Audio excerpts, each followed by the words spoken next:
What is up, guys, and welcome to the Visual Word Podcast, episode number 28. What is up? 28, that feels like that should be a significant age. Yeah. You know how we're like, oh, we're legal or whatever. 28 feels like something should happen then.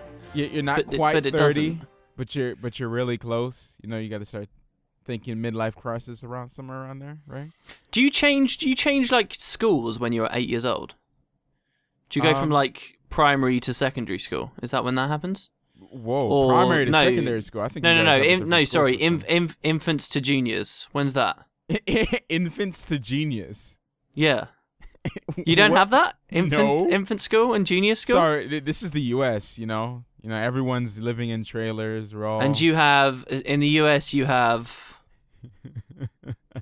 What do you have? I can't remember. I really should know that. Well, it's sometimes it's different in some states, but mostly we have, you know, like the pre-K, preschool stuff, and then you go through 1 through 5, grades 1 through 5, and then grades 6 through 8. Yeah, but what's the name of the schools? Yeah, 6 through 8. Yeah. Middle school. All right, so there's elementary school, 1 through 5. Middle school, 6 through 8, I think. Yeah, 6, 7, 8, yeah. Only 3 grades. And then we have high school, and sometimes middle school and high school is together. So you have like 6 through 12. 12 is the last grade, and then you go off to college. See, so my point was, at 8 years old, something cool happens. Like, you get rights, you move up, whatever. At 18, at 18, something happens as well. At 28, you just sort of begin... After 28, I feel like that's when you start to really worry about middle age. And you're no longer like a young adult, you're just an adult at that point. And that's that there should be something that goes on there. Anyway, this is our 28th. Welcome to adulthood. Regular adulthood, not young adulthood, just adulthood. How does it feel? Oh, it feels the same. Yeah? Probably. You want to do some Guild Wars 2 discussion? Some movie discussion? Okay, we're talking about grinding before, because I was reading some of the comments, and I'm like, you guys, you idiots.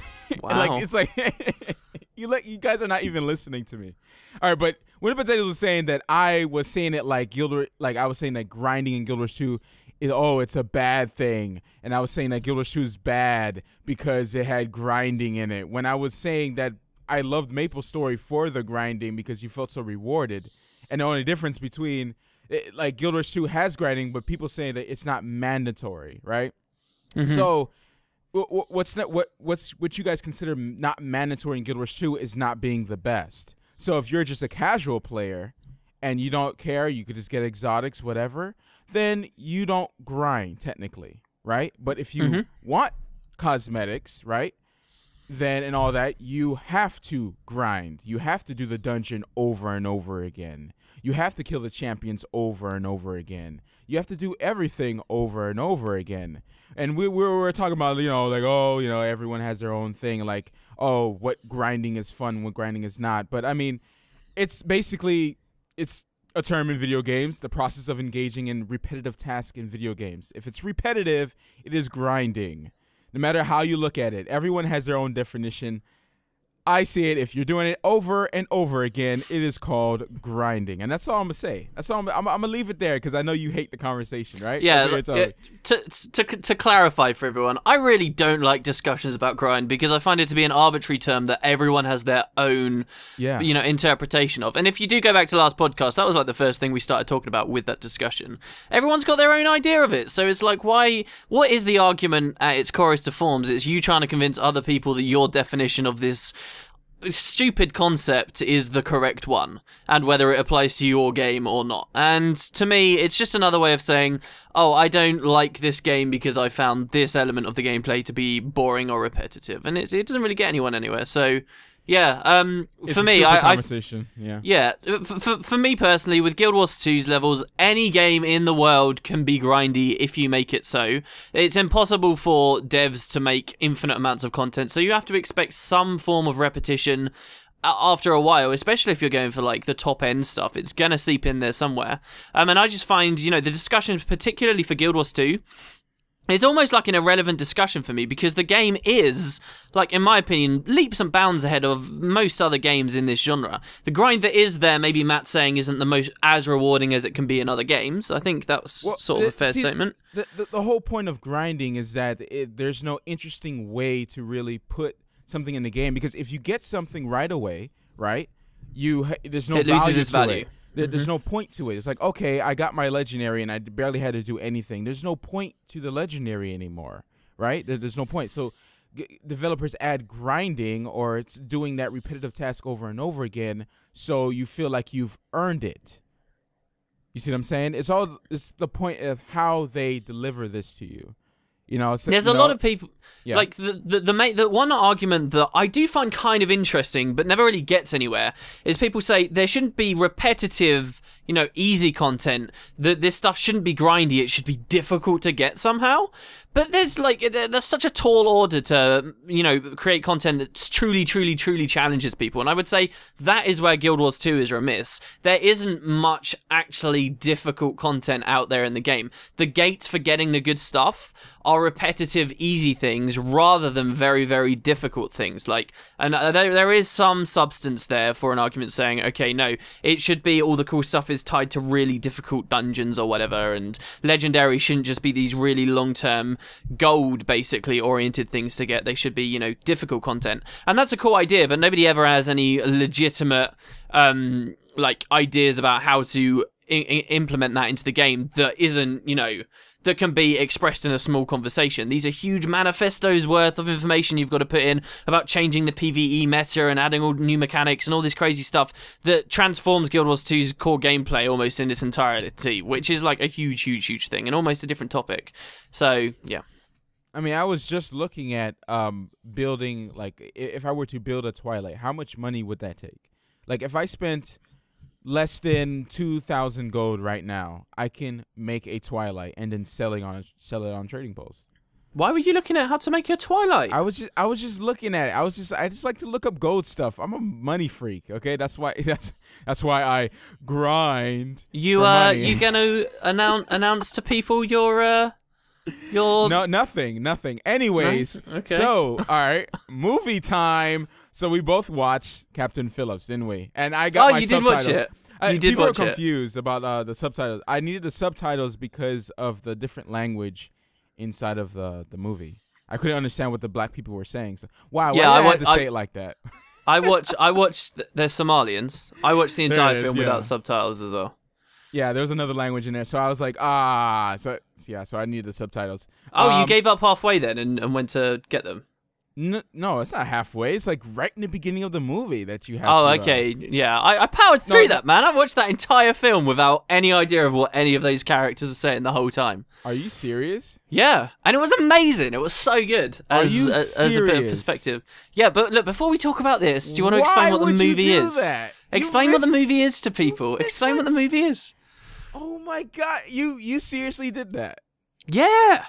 Hell yeah, I did. I've seen loads of movies where you're not meant to know what other people are saying, and they're huge elements of the plot. Dude, think about it, right? My perspective of that film was the same perspective that Captain Phillips, as a person who doesn't speak Somalian, his was as well. Look, tell people, what's the film about? All right. So basically it starts as Captain Phillips, Tom Hanks, right? Which is... Tom Hanks, mm-hmm. A good actor. Some of the less, less cinephile-ish people out there, this is Woody from Toy Story. Yeah. There you go. That's the only other thing he's ever I also watched Saving Mr. Banks as well, so it was interesting to see him again acting another good part. Okay. But basically he's a captain, and he delivers goods like pretty much across the ocean. On a big freight ship. So he's the captain, and there has been, I guess, pirate attacks around this certain area, right? This is set in the modern day, by the way, you guys. It's a true story. True story. 2009. And so he was preparing for this, and he was kind of like, something might happen. So, as a good captain, he's been, like, preparing his crew about it like that. And a lot of his crew is just, they don't think anything is going to happen. They're kind of just like, whatever, this is just a job, put things here. They're just part of the crew that just kind of want to just do their job and go home.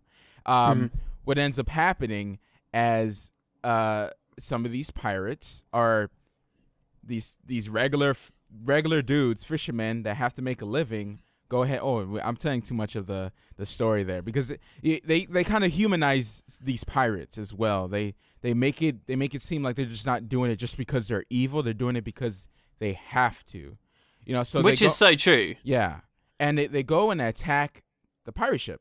And no, it's not a pirate ship. I mean, the pirates attack the ship. Yeah, and this whole thing, but we don't go into detail. I won't. It's an American ship going around the Horn of Africa, and this is a true story. So it's completely grounded in what I can only imagine it was at its height back in the late 2000s.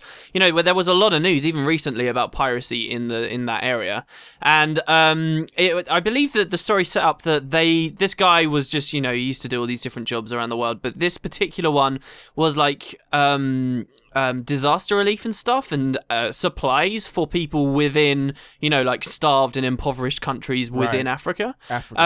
And so that's why they were there. All these people took this job because, hey, it's obviously more money because it's high risk. And essentially, it's the story about a pirate attack on this ship. And it's... What did you think? Before I go off on what I thought. All right. So...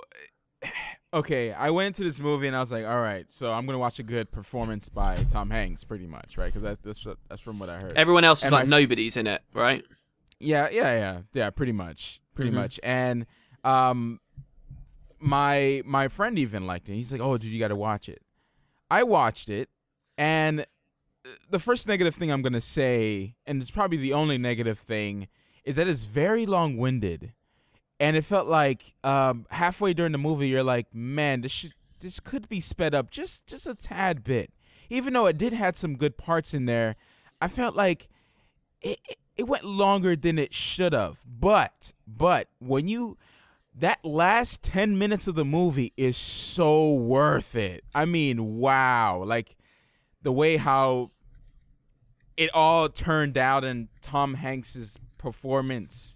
And I was just like, wow, that's it. Almost made me tear up a little bit. Like, dude, yes, okay, it's just like get to keep my man card. Oh my gosh, like I instantly got sucked back into it, like, and I was like, wow. But yeah, it was a little long winded, but I don't want to go into detail certain stuff. But yeah, I enjoyed the movie. My wife fell asleep though. So, oh really? Wow. Okay. It got long-winded. For me, it was definitely a movie that slowly built to a crescendo, and it caught me by surprise. Like when I realized I was in the middle of the climax of the film and I'd been on like the edge of my seat for ages and completely engrossed in it, I realized, wow, this is almost a completely different movie to the one I originally sat down and watched. And so that people know, the writing in it is very blunt. It's very specifically, realistically paced the entire way through it. So yeah, and at times. At times I thought the writing was really quite bad as well early on, like really blunt comments coming from the characters. Like at the start they are in a car, like he's in a car with his wife, and there's like this horrible line that comes out where he's like, oh, how are our 2 sons doing, or our 2 children doing? There's all these really, really awkwardly placed lines trying to provide exposition on the backstory of these characters that just didn't seem to fit. And I wasn't enjoying it that much, I was rating it maybe a 6 to 7 out of 10 the whole way through it. And it just builds up, and it really, really gets very, very good. And I sort of feel like the pace is the way it had to be. I never found myself getting bored by it. And because they draw out a lot of scenes, when stuff happens, when the action begins at the various moments throughout the story, like, you're really tense. I remember shouting out loud going, oh, what's going on here? Just like from one of the most subtle little things that... So again, this isn't really a spoiler. But there's a point where they try to distract one of the characters. So this person just throws a metal pipe to the side, making it make a clang sound to distract someone that he's trying to get past. And just that small moment, because it's been such a realistic story, that this happens and you see both characters, you see the guy is suddenly really alert and running over, and you can see they're both sort of scared by the situation. Really, really fantastic. I think the main thing I want to see if you agree with me here, okay? The main thing that I take away from this story, the main thing that it's trying to tell, is it contrasts two specific things, right? It shows the power that just a couple of men, specifically with guns, can have over like a huge, obviously, boat and tons of lives. Like the raw power these people have just from having a few guns. And then the sheer incapability of the entire weight of the US Navy. All this, like, they do loads of shots showing all the technology and things that the US Navy and the money that's been poured into this system, the military trying to intervene with this situation.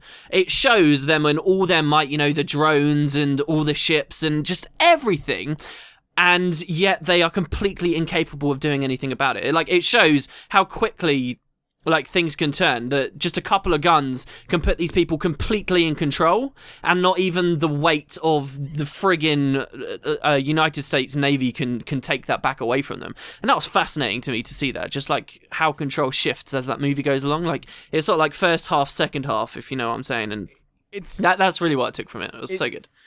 It was a little bit annoying, the fact that they wouldn't have any type of weapons to protect themselves from someone getting on the ship.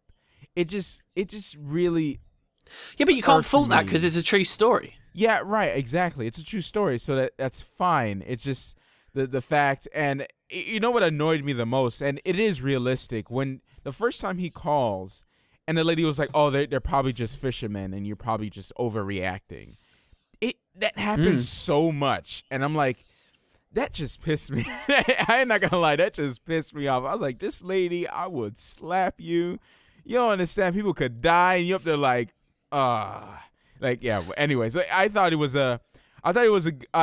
worth the watch, but it is pretty slow, and I feel like the director was trying to make it seem that way because that was the tense moment for Captain Phillips, and he was just constantly in this situation, and I'll tell you, you had to feel all the frustration that he was, and then anyways. Yeah, I'll tell you what I enjoyed as well. Like, the movie didn't just focus, I said it builds to like a crescendo. The movie doesn't just focus on the situation, but it also lingers about to deal with the fallout a bit as well. And I think that's where Tom Hanks' like performance was the most impeccable. Yes. That last bit of the movie, that's when you were like, I felt like I was going to tear up a bit. That's the bit, like, because his character's been just so muted. Okay, you always go that extra mile. Just leave it. Just leave it. I hate not being able to talk about spoilers. That's such a good bit of the film. Like, and before we move on, I wanted to ask you as well then, what was it like with subtitles? Because so that people know, a huge focus of the film is on these pirates, right? They are Somalians. As we've explained, it's a very realistic film. They are speaking entirely in Somali, right? Or I guess that's the way you would say their language. And I watched this without understanding a word any of them were saying the whole time. Like, you could get the gist, a lot of it, and I found it really, really interesting. And later on, I was like, oh, they were meant to be subtitles? Okay, whatever. What was it? Did I miss anything big that you can think of, or what? It wasn't anything big, really. Like, you could get by, because I like doing that as well, but if there's meant to be subtitles, I want subtitles, because I feel like I'm gonna miss certain parts of the story. Like, you're gonna miss, like, who the leader was and stuff like that. Oh no, that was so clear though. After he does like that intimidation thing at the start where he like attacks another guy. And obviously they speak in English as well. I'm talking about there's another character, there's another leader, there's someone above him. The old guy. Yeah. No, not the old guy. The old guy was not the leader. See, on like the mothership that left them. Yeah, you did it like that. That wasn't clear to you because of you didn't hear the subtitles. You didn't listen. You didn't. Hear the subtitles. Interesting. So there's a lot of things there of the backstory that you're probably gonna miss out on. But I mean, you could go without it. I mean, it's not like, oh my gosh, you need to write an essay about it. But yeah. Well, the other thing is, I could rewatch it now. I could rewatch it and like get a whole new perspective of the film. Well, there you go. And now, what is this? Would I lie to you? What was this on the Google Docs? Oh, okay. So anyway, all right. That's movie time over. Did you watch anything else? I'm curious. Yeah, Saving Mr. Banks was a fantastic movie. Did you watch that because of Captain Phillips? No, I watched Saving Mr. Banks first, and then Captain Phillips. I enjoyed Mr. Banks a lot better because Colin, really? yeah. Colin everything was good. You know, like I understand Captain Phillips. It's a good movie, but I wouldn't watch it again. Like it's just too much. Too much stress. Too much stress and very long, and it's just like, okay, come on, move on with the story. I want to see what happens. Yeah, like, but that's not impatience. But that's not real life. Yeah, and that's what it was trying to deliver, and it succeeded in delivering in, you know, the suspenseful, tension, butt clenching, wormhole sucking movie. So, Saving Mr. Banks was good. I'm not gonna go into detail. The acting was superb. Colin Farrell is just he's such a good, like, what do they call it? Character acting, where he just totally changes the method way acting. he talks. Method acting. Changes the way he talks. Changes the way he acts. Changes his. I like the acting where everything changes. Like the don't you know when, you know how you would watch Bruce Willis and stuff like that. There's a certain way he holds his face, a certain way he does certain things with his mouth. That doesn't change with his performances. But when you go to someone who really just changes a good actor? Everything, yeah. I think literally that is it. I think how much they change. Well, I love me some Bruce Willis. You know, why not? There's sometimes in the industry, though, you get actors who get very much typecast, and when a director picks them for a role, it's specifically because, and it's sort of a rudish thing to suggest, I suppose, but you definitely get a thing where there are some actors where you're expecting a certain type of performance, and then there are other actors who tend to be the ones who get a lot more respect and stuff that completely change it up role to role, you know, and these are the actors that you'll see in one movie playing like a handicapped person, and they like really go very far with it or something like that. Yeah. Method acting is not really the same thing. Method acting was started by like some guy who died, James something. He played as like a Hollywood bad boy or something for a while, like leather jackets and stuff. Anyway, he sort of started it, and the idea is while you are working on that production, you live your whole life as if you are that character. So even when the cameras aren't rolling, whatever you're doing, whether you're at home with your wife, in the car on the way to work, anything, you are always pretending to be this character. And the idea is to try and key into their mind frame and supposedly then deliver a better performance. That's method for the wife and the kids. Yeah, there's who's that guy that there's a guy who's like really successful modern times. He like puts on loads of weight for a role and then takes it off, and then he puts loads of weight on for a role and then he takes it back off again. Like, and he's got this string of movies where you can see him doing it over and over and over again. Anyway, that dude's very close to it. Like, if he's going to play a character that's good at knives, like he'll learn hardcore, full on, to actually learn that skill for himself. And maybe that's not too infrequent. It makes me wonder about the way the ritual these guys do, because a lot of the actors that are really good, they're on drugs as well. Like, you've seen Heath Ledger overdose. You've seen, what's the other guy just recently? Seymour Hoffman? Mm-hmm. He overdosed. Like, these guys who are, good actors, they just kind of I don't think they're all drugged up. It's just that they create a bigger splash in media when yeah, like, it's just like, why the drugs? And I'm pretty sure Heath Ledger, the drugs was probably part of the whole trying to get the Joker out, and not necessarily he was drugged up on set, but like, I guess experiencing in all these things might open up the character a little bit more, or it could have been recreational and we give him too much credit. Right, true. Very true. Everyone's just druggies. Come on. Everyone. You give someone enough money, eventually they'll get bored with regular material things and they'll go to illegal things. Before we move up, someone mentioned that the Tangle characters had a cameo in Frozen. Did you see that picture? Yeah, well, I actually didn't know this before you linked it. Me either, dude.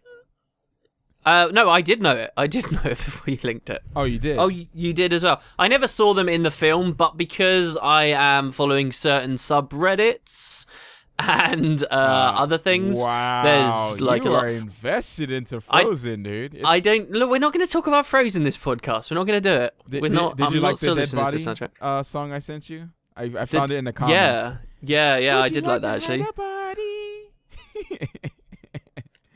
I would love to know what One Piece. I would love to know what inspired someone to make that song. Oh dear, why? it was so perfect. Like, it sounded just like the little girl. It was really really freaky. I've seen some other parodies as well, but that one I just keep coming back to. Would you like to be my boyfriend and stuff? That was a little creepy. Anyways, what is this? Guild, we actually name the Guild Wars 2 section. Don't say we. Actually, thank you. It's you.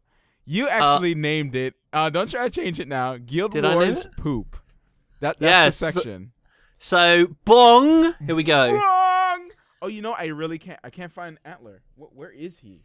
It's all right. We'll do the rummage section when we get to the questions, and I'll entertain the listeners while you're away rummaging around. It'll be perfect. Right. Okay. Right. So yeah. Dun dun dun dun. So of course, Patch Day was just the other day. Overall, I guess before we talk about stuff, how did you find it? I mean, I've already expressed a lot of my thoughts on the patch in a video of my own, so I'm going to feel like I'm just repeating myself and stuff. I am therefore largely curious how you found the patch, because we actually haven't talked about it together at all, really, have we? No one watches your videos anyway. What are you talking about? I'm done. No, it was easy. It was just an easy joke, very low class. Not one of my best. Don't worry about it. Just sweep it under the rug. All right, so I actually streamed this, actually. So I went in. Oh, right. Yeah, actually, I did hear that. I haven't seen that stream of yours yet. Yeah. I do plan to. It really, I don't talk about you during it, so, Oh, what? Man, I only watch it for the off-the-cuff references to me. It's all just like a giant ego trip. That's all it is. People think we're, always together, so we just, we do everything. We poop together.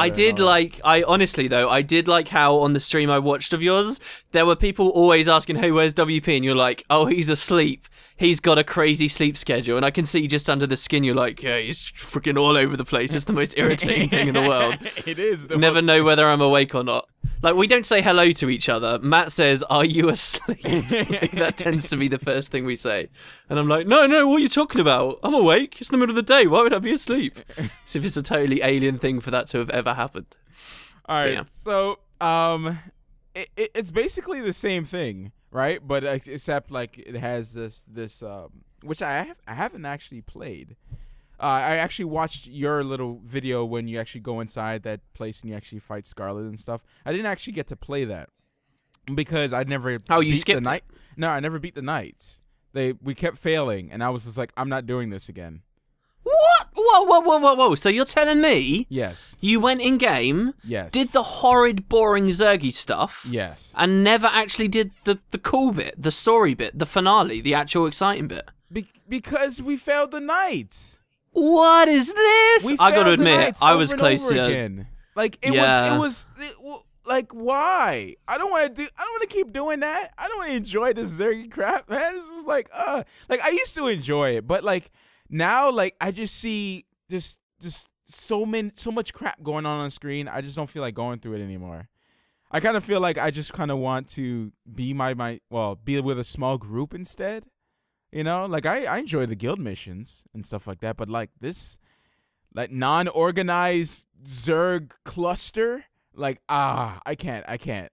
And when we lose and we have to do it all over again and wait an hour and something, it's like when you fight the Worm or Tequado, where you're gonna have to wait an hour or two just for it to spawn again. And that's the whole day gone trying to do this event. And I'm like, is it really worth it at the end? Because really, what are you gonna get at the end of the day? You're gonna get cosmetics. And at that point, I'm like, there's no wardrobe yet, so I mean, it's just gonna be another thing in my bank.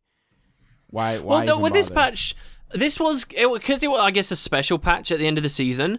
In addition to all the cosmetic, the rewards were pretty crazy. Another bong that we've got coming up, which we may as well do here, is killing those knights. Each gave you 5 boxes, and there were 3 at once. So every hour you could just get 15 champ boxes for just going in and tagging a mob, which was pretty crazy. But instead of just cosmetics as well, when you complete it, they give you a bunch of essences of luck, legendary essences of luck, exotic essences of luck. And they added this new thing with the ascend. I'm totally hijacking what you were going to say, but they added, the new ascended back piece. You didn't go for it in the end, did you? Because it was too expensive. I want to do that as well, kind of. Well, what they did with this patch, I choose the wrong stats. You know how legendary items you can change their stats on? Mm-hmm. Well, the new Ascended Backpack, what they've done is when you get it, you can choose any of its stats, and it will be a certain color. And if you choose to change the color to something else by just throwing it in the Mystic Forge with about 10 golds worth of mats, you can change the stats again. Oh, so you can. So for the cost of 10 gold, if you craft this new backpack, you can have any stats you want on it. It's sort of like a legendary, except it costs 10 gold to swap the stats, which I'm still pretty happy with. I think it was awesome. I changed mine to clerics for this crazy healing power thing that I'm doing. 10 gold is not that much at all. Yeah, so it's actually really useful. And you get like the thing to change the color from doing all of the event stuff. Well, time to farm some of my some of the blades, the spinal blades then. Oh, dude, all you really need the blueprints you can buy on the trading post, and those blade shard things. I already made it. Remember, because I skipped. I went inside to defeat Scarlet. Yeah. So have you got the Ascended one or just the exotic? Just okay, I see. One, right. Yeah. Okay, you got to bump up to exotic before you can change colors and stuff. But it's pretty cool, and it looks cool as well. I know you weren't super keen on the way it looked, but yeah. I was extremely happy. All right. So you want to talk about what happened in the ending cutscene? Yeah. Let's go for that then. Let's go. Yeah. We're gonna talk about the details in the story and all that elaborate stuff. You know, all those things that people totally. People do, man. People do care about that with the living world. You know what I really want? I want to go inside that house that's protected. I really want to go inside that house.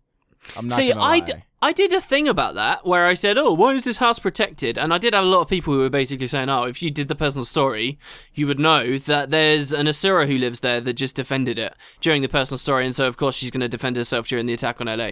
And the idea there being that she actually has nothing interesting going on at all. And it's just a remnant of the personal story, which is fair enough, I suppose. Wow. I think it's pretty cool that they remembered personal story. That's just what the community says. It's just what the community says. I don't think it's that depressing because it's like the writers remembered it and they're honoring it on the attack on LA.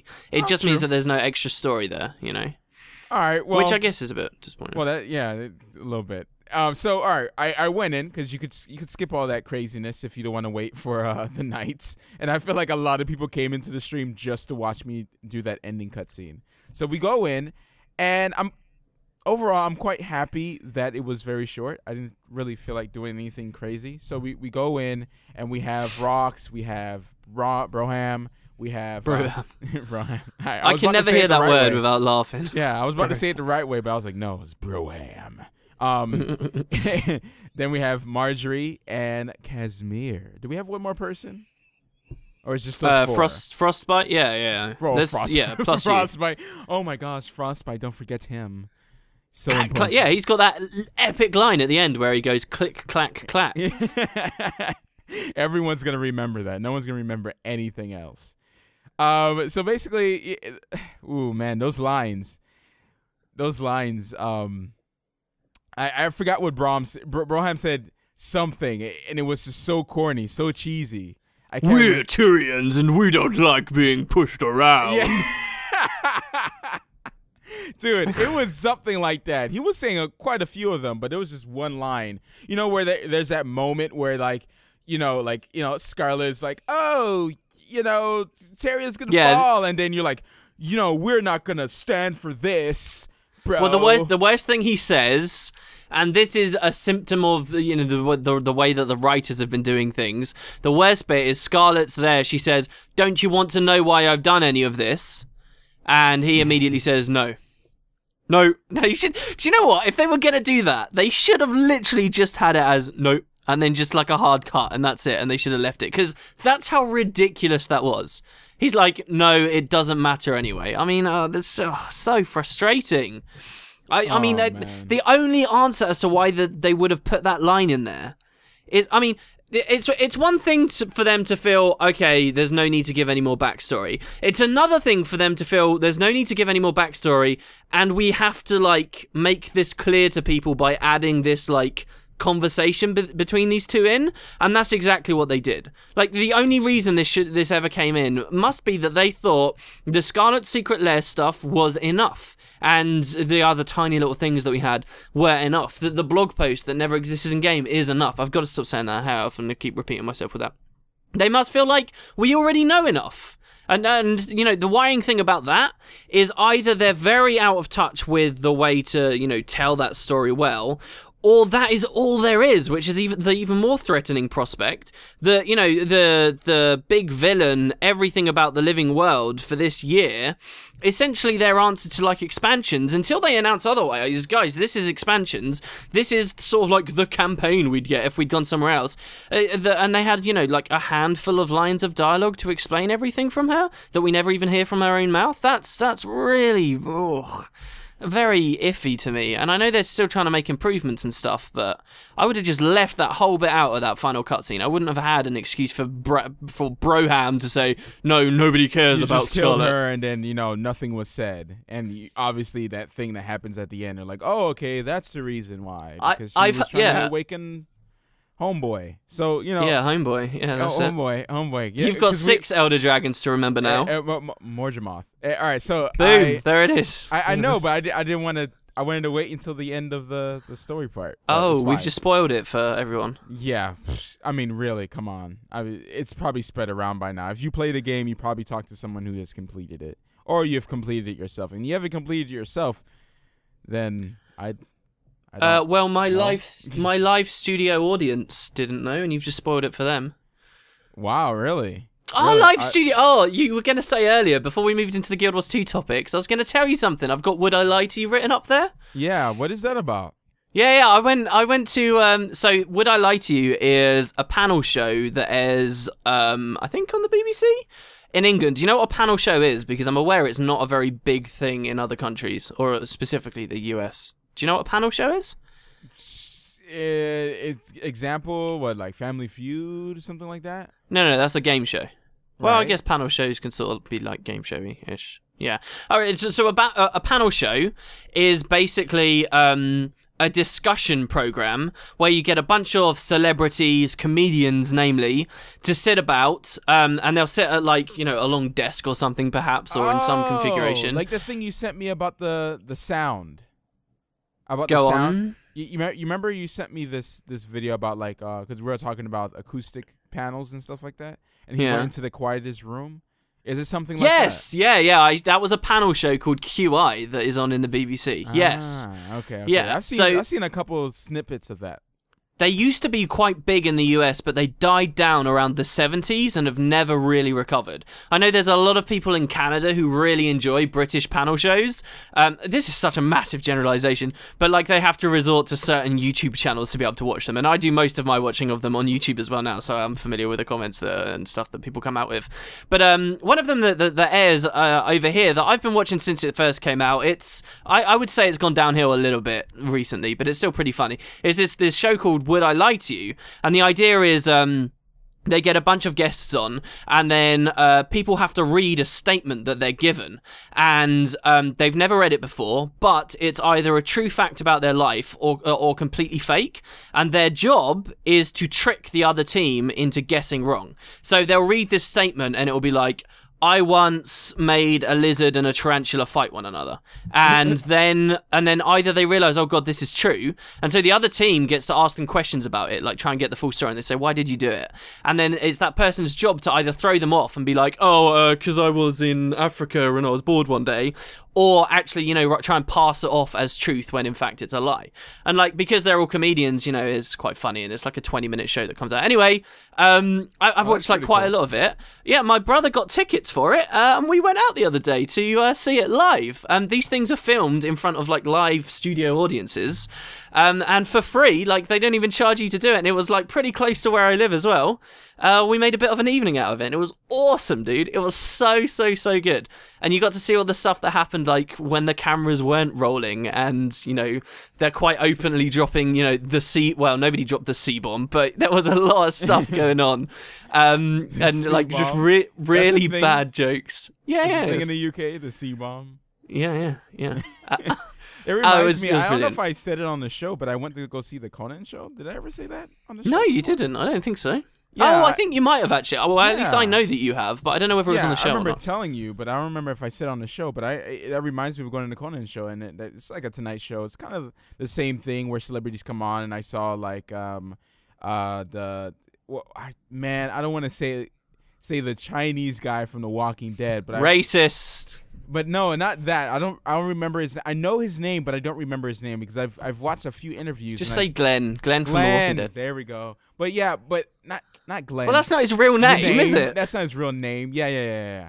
Yeah, I want his real name. I knew his real name. I always forget. Like just like where I forgot Luther's name, Idris or something like that. What race is Luther?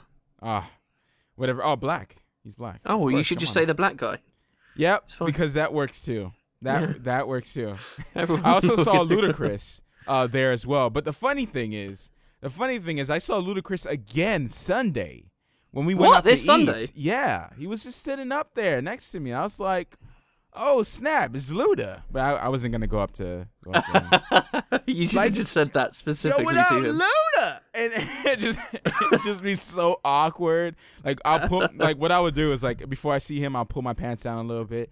Take a hat and swing it sideways. You know what I'm saying? Put some earrings on. But that's not who you are. That's I have to be a stereotype. That's wrong of you. I have to be a stereotype. So I have to go up. Yo, what up, my nigga? Just bro it up, son. Just bro it up. We're always saying I open up I slice a watermelon like right on the table and just take a bite. Wow, you accuse me of taking it too far sometimes. You take it too far with movie spoilers, that's for sure. Movie spoilers, yeah. Anyways, the greater crime. Yes, the greater. We always say on the podcast, right? Quite often we're like, "Oh, we talked about this before, but I can't remember if it was on the podcast." Are you ever worried that like our relationship is going to look really shallow because every single time it's like, "Oh, that was on the podcast. Oh, that was on the podcast." I'm sure there's like some diehard guy out there who's like, "Yes, I've heard this before. I've heard this before." We've never had a comment about it, but it always worries me. I'm like, I'm pretty sure people would like listen to it, but just won't comment about it. They're like, whatever, who cares, Or they forget by the end because of all of our humorous and witty banter. Yes. Obviously. Indeed. Come on now. We do actually talk off the podcast about lots of funny stuff, but you guys never get to hear. Well, that's more for the 18 plus podcast that I've slowly been working on over the years. I'm collecting sound clips, and then I'll release them and show the dark side of Matt Visual. Oh, that's coming in 2014. Keep an eye out. It's gonna be a 24-hour video. It's gonna be ridiculous. There's no way somebody would finish that. A 24-hour video. Let's make it happen. I'll just subtly loop it halfway through, so it's like I've done half the work basically. But no one's gonna listen. Yeah, and if they try to skip, they wouldn't notice that you looped it. Yeah, exactly. Or you could just randomize it and just randomize all the clips, like big hour clips. Or I could do like the second half in reverse, like with the footage. And then it will just sound like you're doing like a German thing. That's how the reverse sounds like, right? Yeah. It sounds like vaguely German. To me, anyway, it does. No, it sounds a little freaky sometimes. I was just playing around with sounds for our next project, and I was doing the reverse thing, and I was like, oh wait. Yeah, I was like, oh no. Anyways, dude, I cannot wait to see your that thing you recorded earlier today. It's gonna be so good. I'm gonna do it after this and then toss it in and probably get the first episode. Get it. It's probably gonna be after Visual Wood. I still need to do my little thing as well. Oh well, that's for the review, so it doesn't matter. You could. Oh no! But I was gonna do a little camera thing. Okay. Enough of talking about behind the scenes thing. People don't know what's going on right now. Okay. Yeah. You do need to do the camera thing. Yeah. All right, move on with it. Okay. Well, hey. What were we saying? What were we saying? What were we talking about? We were talking about the ending cutscene. That's what we were talking about. Right. Yeah. Yeah, and Bram and the fact that Bram's annoying and hating us right now. Okay. Yeah. What happened? Explain the ending thing, because everyone wants you to explain the story. Okay. Once upon a time, there was a Sylvari named Scarlet. No, or not rather, from the beginning. Not from Kiara. The beginning. Okay. So Kiara is wounded. She's injured. Yet from downstate, she manages to mess up both Marjorie and Bram. You think that Marjorie's dead, and Bram's broken his leg, so Rock stays back with the two bodies. Oh, but let's go back a little bit. They got hurt by what? By what? A little blow of air? Is that what happened? Yeah, I know. That was really bad in the cutscene. I didn't enjoy that. I was like, there was whoa! like no sound. There was no sound effect for the explosion either. Did you notice? It was just. I was just like, what? Marjorie's dead from what? From what? Like, yeah.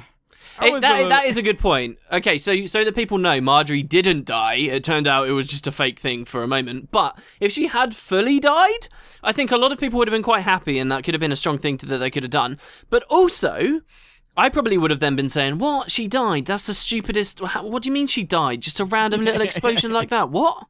You know, that would have been a really bad way to end it. You would, but I suppose the thought there is that if she was going to die, they would have put more effort into the animation and sound of the arbitrary explosion that knocked her back in the first place. I had someone was pretty annoyed. On my video, I talked about the fact that she comes back to life or whatever, she doesn't die, and they opted not to kill her. And I said that was a little bit disappointing to me. Not the most disappointing thing in the world, a little bit disappointing, and that I do think they should look into character deaths in the future. And I think there have to be character deaths for people to actually be invested in this world, actually feel like things are moving on, things aren't stagnating. There is risk, right? And I had people, a couple of people, I suppose, but one in particular who was really sort of, oh no, character deaths are overused, they don't mean anything, it's just a shock moment and then it's gone. And that's so untrue. A character death can mean so much. And the way you use it properly is you don't use it just for a sudden shock moment that has no consequence in the future. The whole point is that the character dies and it influences those around them. And that's exactly what we see ArenaNet were correctly setting up with this proposed Marjorie death, because it sends Casimir into a fury. It cracks her. We've talked about this on the podcast before, that it'd be kind of cool to see a character go really dark, right? Yeah. And that's sort of what we were seeing there with Casimir. She thinks Marjorie's dead, and she goes ape. She goes nuts. It's really cool. She charges in there. She's got all of her clones going. She's in a bit of a frenzy, and you're sort of by her side going, oh, what am I meant to do here? Trying to finish off Scarlet. It's a cool moment. That's exactly what happened on the stream. I was just like, what am I supposed to do again? And I kept going up to Scarlet, and one time I could, one time I couldn't, and I was like, oh, okay. And then that's when Casimir says, hey, you could attack her when she's, she doesn't have her bubble. And I was like, oh. So I just waited, and I did it. And I did the worm finisher, and it was amazing. It was amazing. I feel like if I was watching that, I'm going to watch it, but I feel like I'm going to be quite frustrated when that happens on your stream. I feel like I'm going to be like, no, come on, get into it. And you're just sort of like, oh, I don't understand what's happening. The climax of the story. But, dude, the music was tight. It was, man. That the whole... or whatever it was. It was good. Oh, and the music at the end of Captain Phillips was really good. It also reminded me of Hans Zimmer.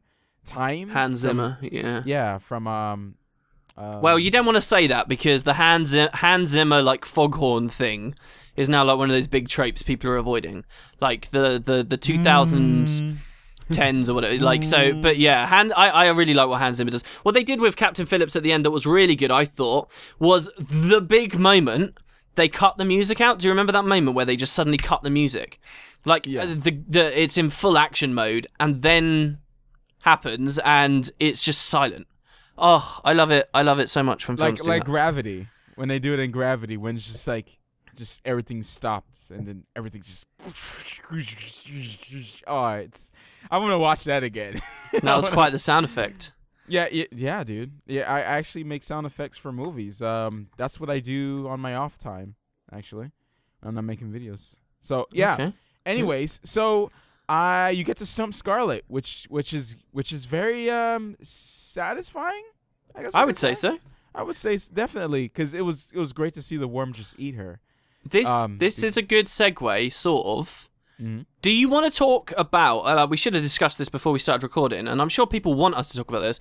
Do you want to talk about our meeting with the devs, since now we're sort of caught up?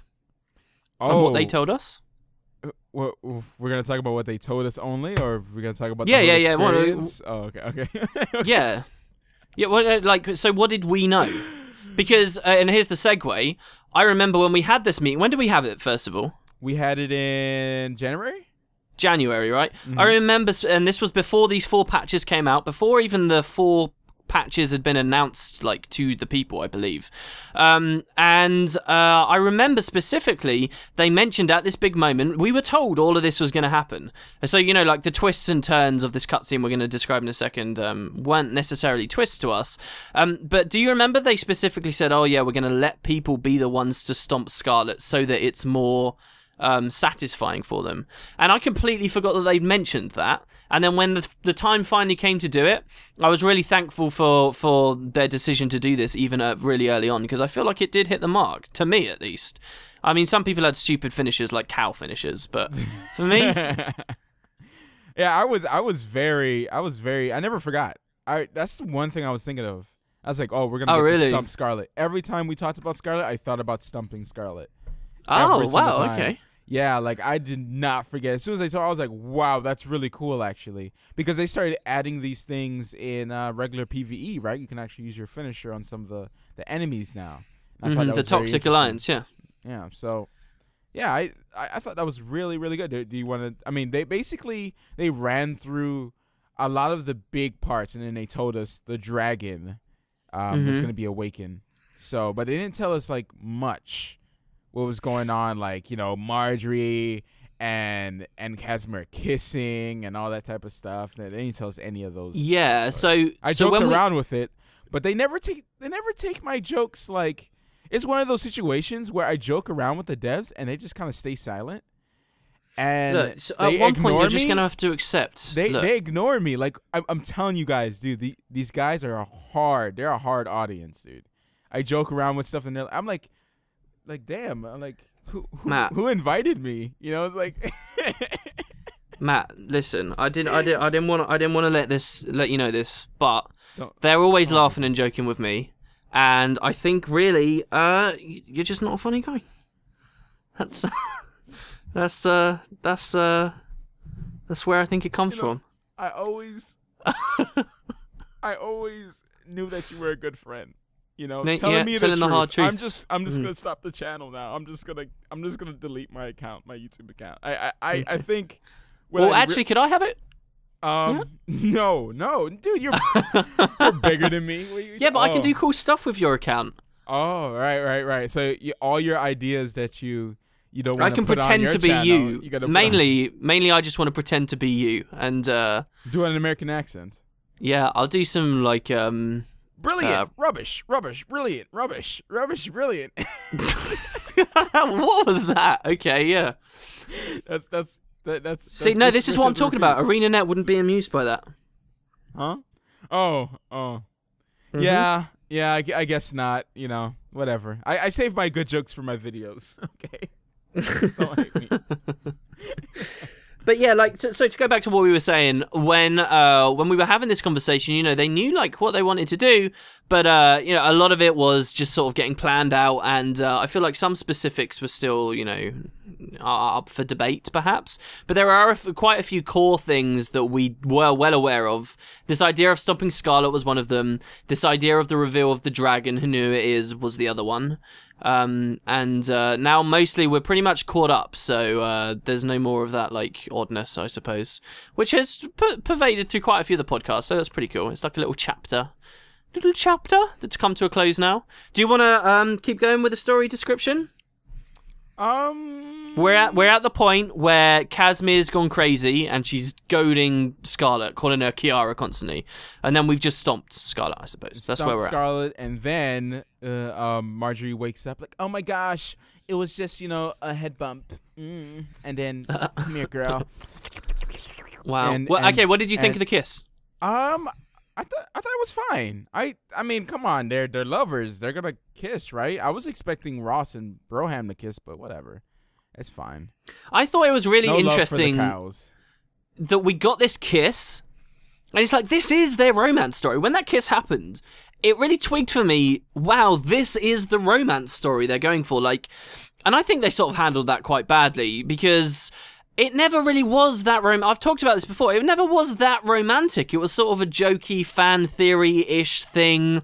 You know, just very casual sort of flirting in a way that you never really could have taken seriously. And then over a few patches, it sort of became this real thing. And then all of a sudden, at the conclusion of season 1, like this is like actually meant to be a big moment for them. And I feel like in a lot of ways that could have been really cool to see, you know, this cool transition happen. But to me, it just felt slightly out of place. And I was more curious about their decision with that story than actually invested in their like romance arc. I never really put it as this big thing, because I kind of feel like the lesbian and gay thing is like it's kind of getting overdone now, to the point like, because all right, so basically if you put anything, if you not overdone like that, but like basically if you put gay or a lesbian a couple in something, people automatically don't say anything about it.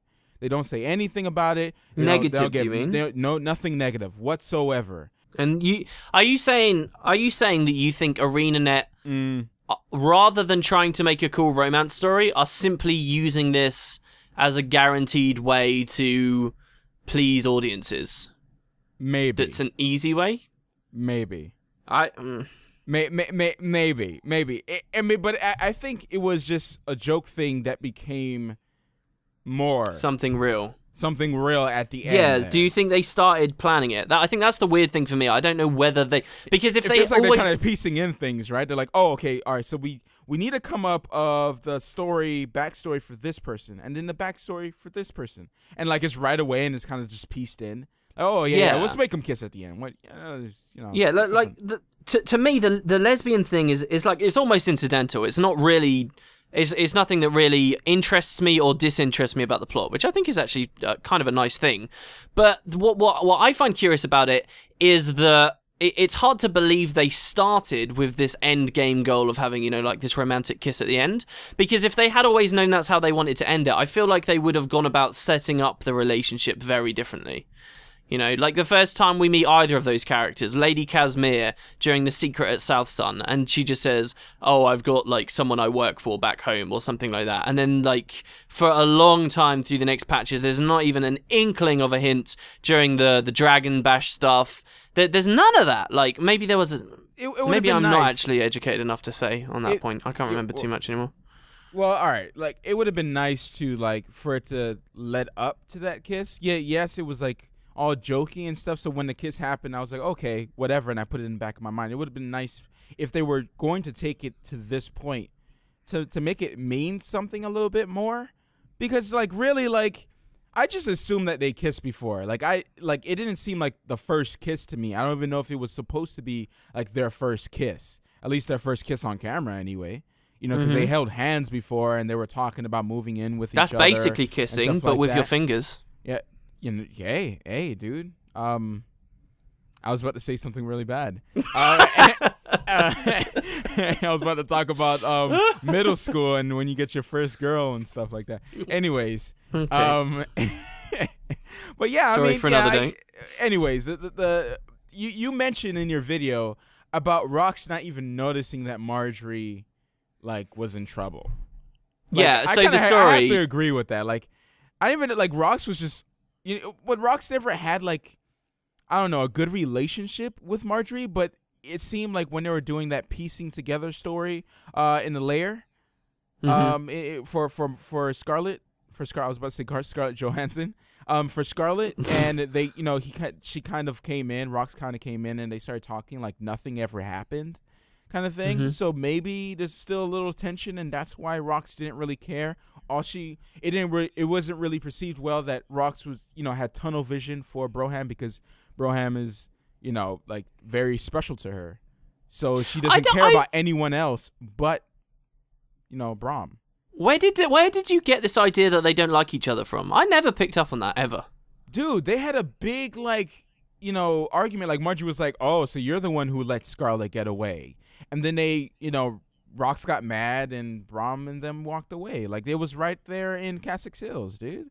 They had a dialogue that kept repeating. Yeah, I talked about this on the podcast. Yeah, I can remember what. I know we've talked about their like animosity or whatever, but I never noticed that like scene. Yeah, and that's what happened. So I always thought that it's so inconsistent, and it gets me. That's why people are like, oh, Matthew, you we're not interested in the story because of that stuff. I like consistency.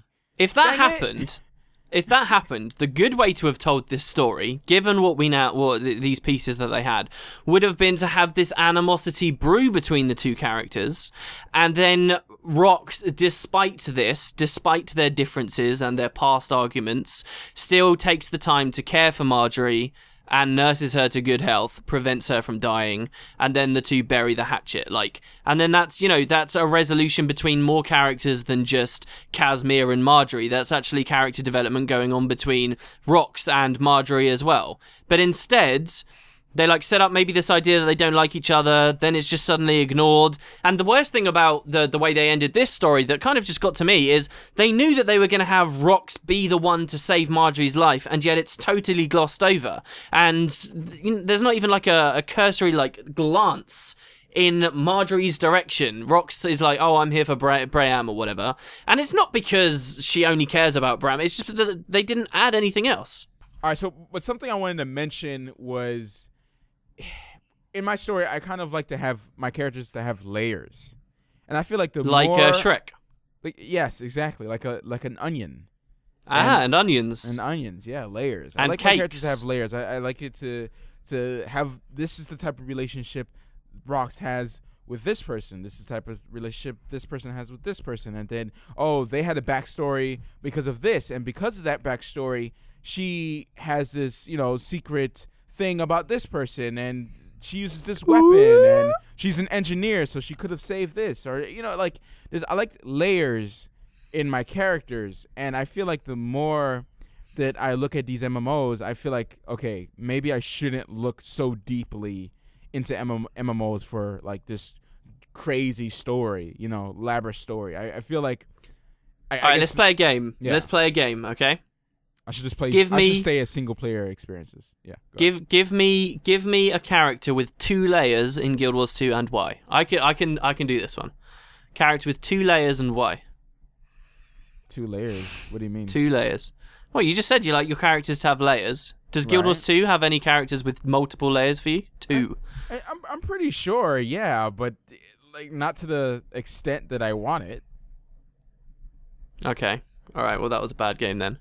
My answer was going to be Scarlet, because she's got 2 pretty key layers. Right. One is the victim of circumstance, this tormented person who's got these voices in her head, and the other is the megalomaniac, crazy villain woman trying to destroy everyone, that's been consumed by the voices in her head. And one more thing though, what happened to Taimi? What happened to her? Yeah, it almost. Here's the thing, though. If Taimi was there at the end, I probably would have. I would have stopped. I would have turned off my UI. I would have pressed that button in the top right of my keyboard called Print Screen. I would have opened I would have opened Microsoft Paint, Control V. I would have opened a cheeky little text box and typed Destiny's Edge 2.0 and ironically posted it on the internet. Because that's exactly what it would have come across to me if Taimi was there as well. Been oh look, here's all the characters. Even better, Kanak is there. Even better, he's I've come to save you. Lion's Arch was always good to me. I'm so sorry. Blah blah blah. And he's there. Well, and then they do everything. The player character doesn't get to do anything, and then you just watch them kill Scarlet. It's Kanak that does the stomp, while who was the other character? While Taimi distracts Scarlet. And there you go. That's how it should have ended. Isn't it crazy though? You had all these big name actors as Destiny's Edge, and wouldn't it be kind of hard to do anything with the characters if they have Steve Bloom, Felicia Day? These are busy people doing other things. Why? What's the point of having them if you can't use them to do stuff? All right, I think there is a secret to the lives of voice actors and actresses. I think their lives aren't as glamorous as maybe they're made out to be. Not and glamorous, I think if they, just busy. No, even busy. I think if there's pay and work on the table, they'll go and do it. And I think they're probably easier to get a hold of. Felicia Day is probably the hardest one for them to get a hold of, and there's probably good evidence even of that in game at the moment. Why do you think Zodger's basically had nothing going on in the living world? Exactly. I think the other guys are a lot more professional and probably do come about a lot. We've had dialogue coming from both Ritlock and Is Air done by anyone of note? I don't know. Poor Air. Logan's done by someone of note, isn't he? And he's had a few bits in the story. Air watches the podcast. Oh, I can't believe you don't know who I am. Oh, I'm sorry, Air. I'm so sorry out there, Air. If you want, Air, if you've got a home recording set up, I'm creating a machinima. You can be in it. Just give me a ring. You're creating a machinima for real? I don't know, dude. I've been. Can I be real? I told you about the world building thing I'm doing, didn't I? It's not going to be a Guild Wars 2 machinima. Oh, and it's probably years away. Okay. Oh, years. Dang. Yeah, it might never happen, and it's going to be a lot more than machinima.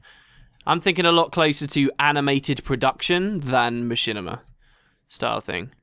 It's this whole thing. It would be too much to explain. I've been looking for an animator for literally years because I have so many ideas, but I have not like cartoon animation. I'm talking like full on 3D modeling. And everything? Yeah.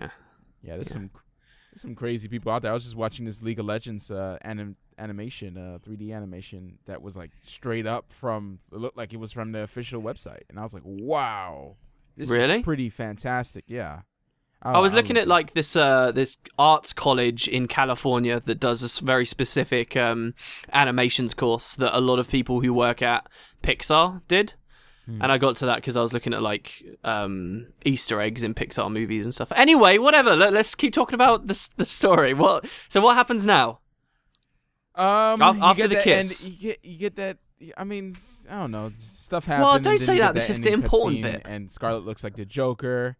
With that freaky smile and something happening to her body. I don't know what's going on there. I don't know. She just died, unless they were just sitting there waiting for like stuff to happen. Yeah, she just died. Have some respect, all right? Not everybody looks good when they're dead. She's just smiling, and then obviously the drill cracks through the earth, and Morjamoth awakens, and that's cool, right? You see the teeth. That's quite the summary. Yeah. Yeah, I mean, it's a cool cutscene. It's a cool cutscene. It was definitely done better than the Lion's Arch, exploding. No. Yeah, I rewatched tears. that. I think I was talking complete arse at that other podcast where I was like, oh, it looks like they set their in-game graphics up really high, stuff like that. I rewatched the cutscene. It doesn't look anything like that. It looks grainy and horrible, but I have no idea what caused it. Yeah, it does, doesn't it? I'm like, why? Why does it look like that? There's no way. Like, I refuse, because sometimes I've seen this in a lot of games where they run like you're making a beautiful game and then you run it on crappy computers and record it. Like, what is this? Like, sometimes I see these trailers and I'm like, who put this out here? And it happens with ArenaNet sometimes. Like, some trailers are just really they're really laggy, and I'm like, come on, no. You guys don't have garbage computers. There's got to be one. It's probably their capture software. I think a lot of things get bogged down with corporate solutions and stuff. Like maybe they're not capturing with proven and well tested stuff that's out there in the consumer market, like Fraps and DxStory and stuff. Maybe they're using some solution that was sold to them as a package of a bunch of other social media solutions or something, and actually it's kind of rubbish, and now it's taxing their system super hard, or it's losing frames as it captures, stuff like that. And yet they're using it because that's what their boss told them to use, because they spent loads of money on it. I'm not saying that's what's happened at ArenaNet, but I know that kind of thing happens a lot. And we're talking about business now. We know tons about it. Come on now, dude. I took business. I learned stuff about business. I took a little bit of business as well. You know what I'm saying? Yeah. Do you want to start a business? That's why I had an idea. Huh? I had an idea for a business earlier, right? And this is riddled with complications. But okay, you know, a food bank is a thing, yeah. But we're going to ignore that, right? Here's the idea, right? I'm going to use the same example as I gave to someone else earlier as well, right? Let's say you've got a beautiful cheese bread loaf, a loaf of bread, and it's got like cheese or whatever. Two of your favorite things. I know you lost weight by eating exclusively them over a period of 2 years. Wonderful, yeah? Cheese bread. Right. Now, you love it, but it's a perishable good. And you, unfortunately, are going away on a 2-week vacation with your wife. You've been saving up, you've been working, you're going to go away to the Caribbean. Beautiful place around this time of year. Which we have done before. We went to the Bahamas, yeah. Beautiful. All right. It was clear water, just like the commercials. Mm-hmm. But salty, unfortunately, you're going to have to throw this cheese bread away, otherwise it's going to get all moldy. What are you going to do? Now, traditionally, in normal world, in what is going to look, in comparison after my idea, like the third world, you would have to throw this away or it would rot. But here's the idea for the business. You take your cheese bread to a bank, right? Mm-hmm. And then they hold on to it for you.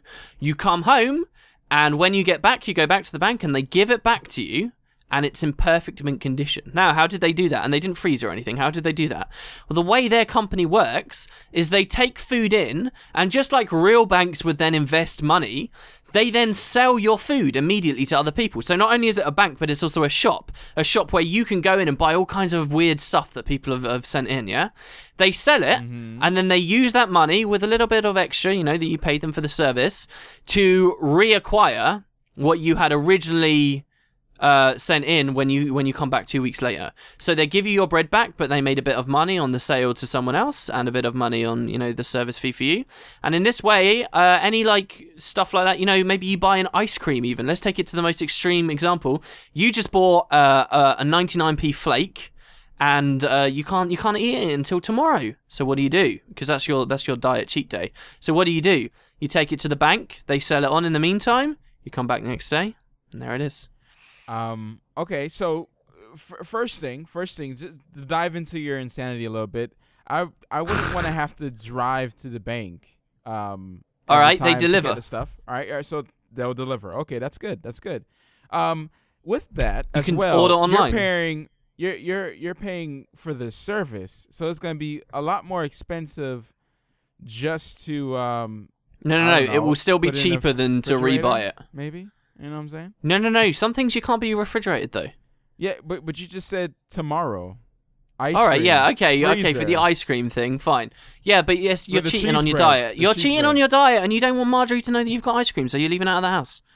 It's cheese bread. Okay, so yeah, maybe I don't buy so much cheese bread when I know I'm gonna go to the Bahamas in a week.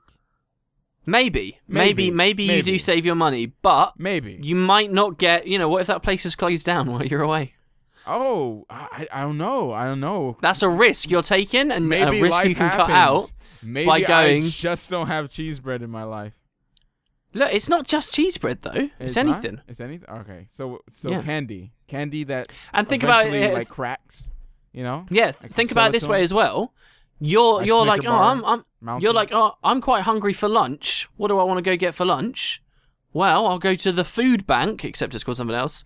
Oh, look at all this weird stuff, this food that I've never had before. What is this, cheese bread? Huh? That's weird. Apparently it was donated by some guy called Matt Visual. I'll try this out. Oh, it's delicious. Maybe sometime in the future he'll bring some more in. Or you can even strawberry jam on my cheese bread, so yeah. So really? Whoever buys my cheese bread, it's gonna be fantastic. So, what do you think? You wanna set this business up?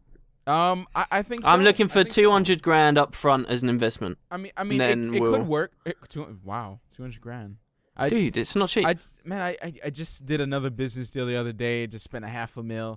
Man, I'm running a little bit low. Just give me another week, and YouTube is gonna pay me another $1 million, so I'll have enough to invest. Okay. All right, so it's sorted. It's good. Man, I really hope people know that I was just like, it's not even remotely the amount of money we get paid. He's lying to you. Yeah, like not even a little close. Like, stop destroying the illusion. It's more closer to $1 than it is to $1 million. That's what I'm gonna say. I was reading this blog from this woman, 1,000 for that matter. Who, as a child, through like her early years, like from when she was like 5 or whatever, through till when she was 20, I believe she said, she was a child actor. She was like, she was the teenage girl in Mrs. Doubtfire and stuff like, and she was actually getting a bit of a prominent career, but she chose not to pursue acting as a full thing. She started to see how the industry could be, stuff like that. She's got this big blog where she talks, and now she's a writer, and she's got this big blog where she talks about what she learned and moving on and stuff. Anyway, she talked about how, because of all that stuff she did as a child, like years and years down the line, every now and then she'll get a check in the mail for like some absurd weird number of like dollars that is like a fee for her for some people who say out in the Ukraine see topical, are maybe showing Miss Doubtfire. So she gets a random check, and she lives her whole life perpetually getting these random checks of just money coming in. But they're like absurdly low amounts a lot of the time. So like she'll get a check for 39 cents, and she has to go to the post office or something to cash in. But what a cool idea that just for the rest of your life, you could just get these random checks. And most of the time they're tiny little checks, but every now and then you'll get like enough to go out for a meal or something. Yeah, I mean, it's pretty much all the actors out there. I mean, can you imagine all those, I don't know, even Star Wars, The Next Generation, you know, with Lamar Burton and all. Hold up, The Next Generation, right? Star Wars, The Next Generation. That's that one with that, Trek, The Next with that wizard, isn't it? Oh my gosh. I always do that. Star Wars, The Next Generation. Yeah, like, you know, like, I'm pretty sure Lamar Burton is just making so much money off of, you know, just people buying the DVDs. You know, they get like a small cut of each DVD sold, and, you know, younger kids getting into the Star Trek and going back and watching them or downloading them, or I don't know how Netflix works, but yeah, I don't even know if they even have it on Netflix actually. But yeah, you know, like stuff like that over and over and over again. And I'm pretty sure he ran out of money from Reading Rainbow, so now he has that app that's, I think it's making that money now. But yeah. Pokemon just came to Netflix. What? The old one? Really? Old one, yeah. Everything, the full series, all of it. It's on Netflix now. I would like to watch the first season again and see how it holds up. If the nostalgia just kind of. A few years ago, I did it, and I got very sad when Misty left the group. I swear, the first two seasons are actually really strong of that show. People need to.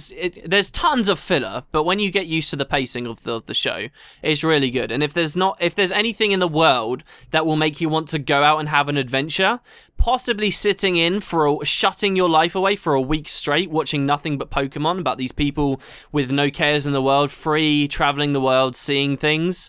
That's going to be what does it to you. Nothing. Yeah. Campfires.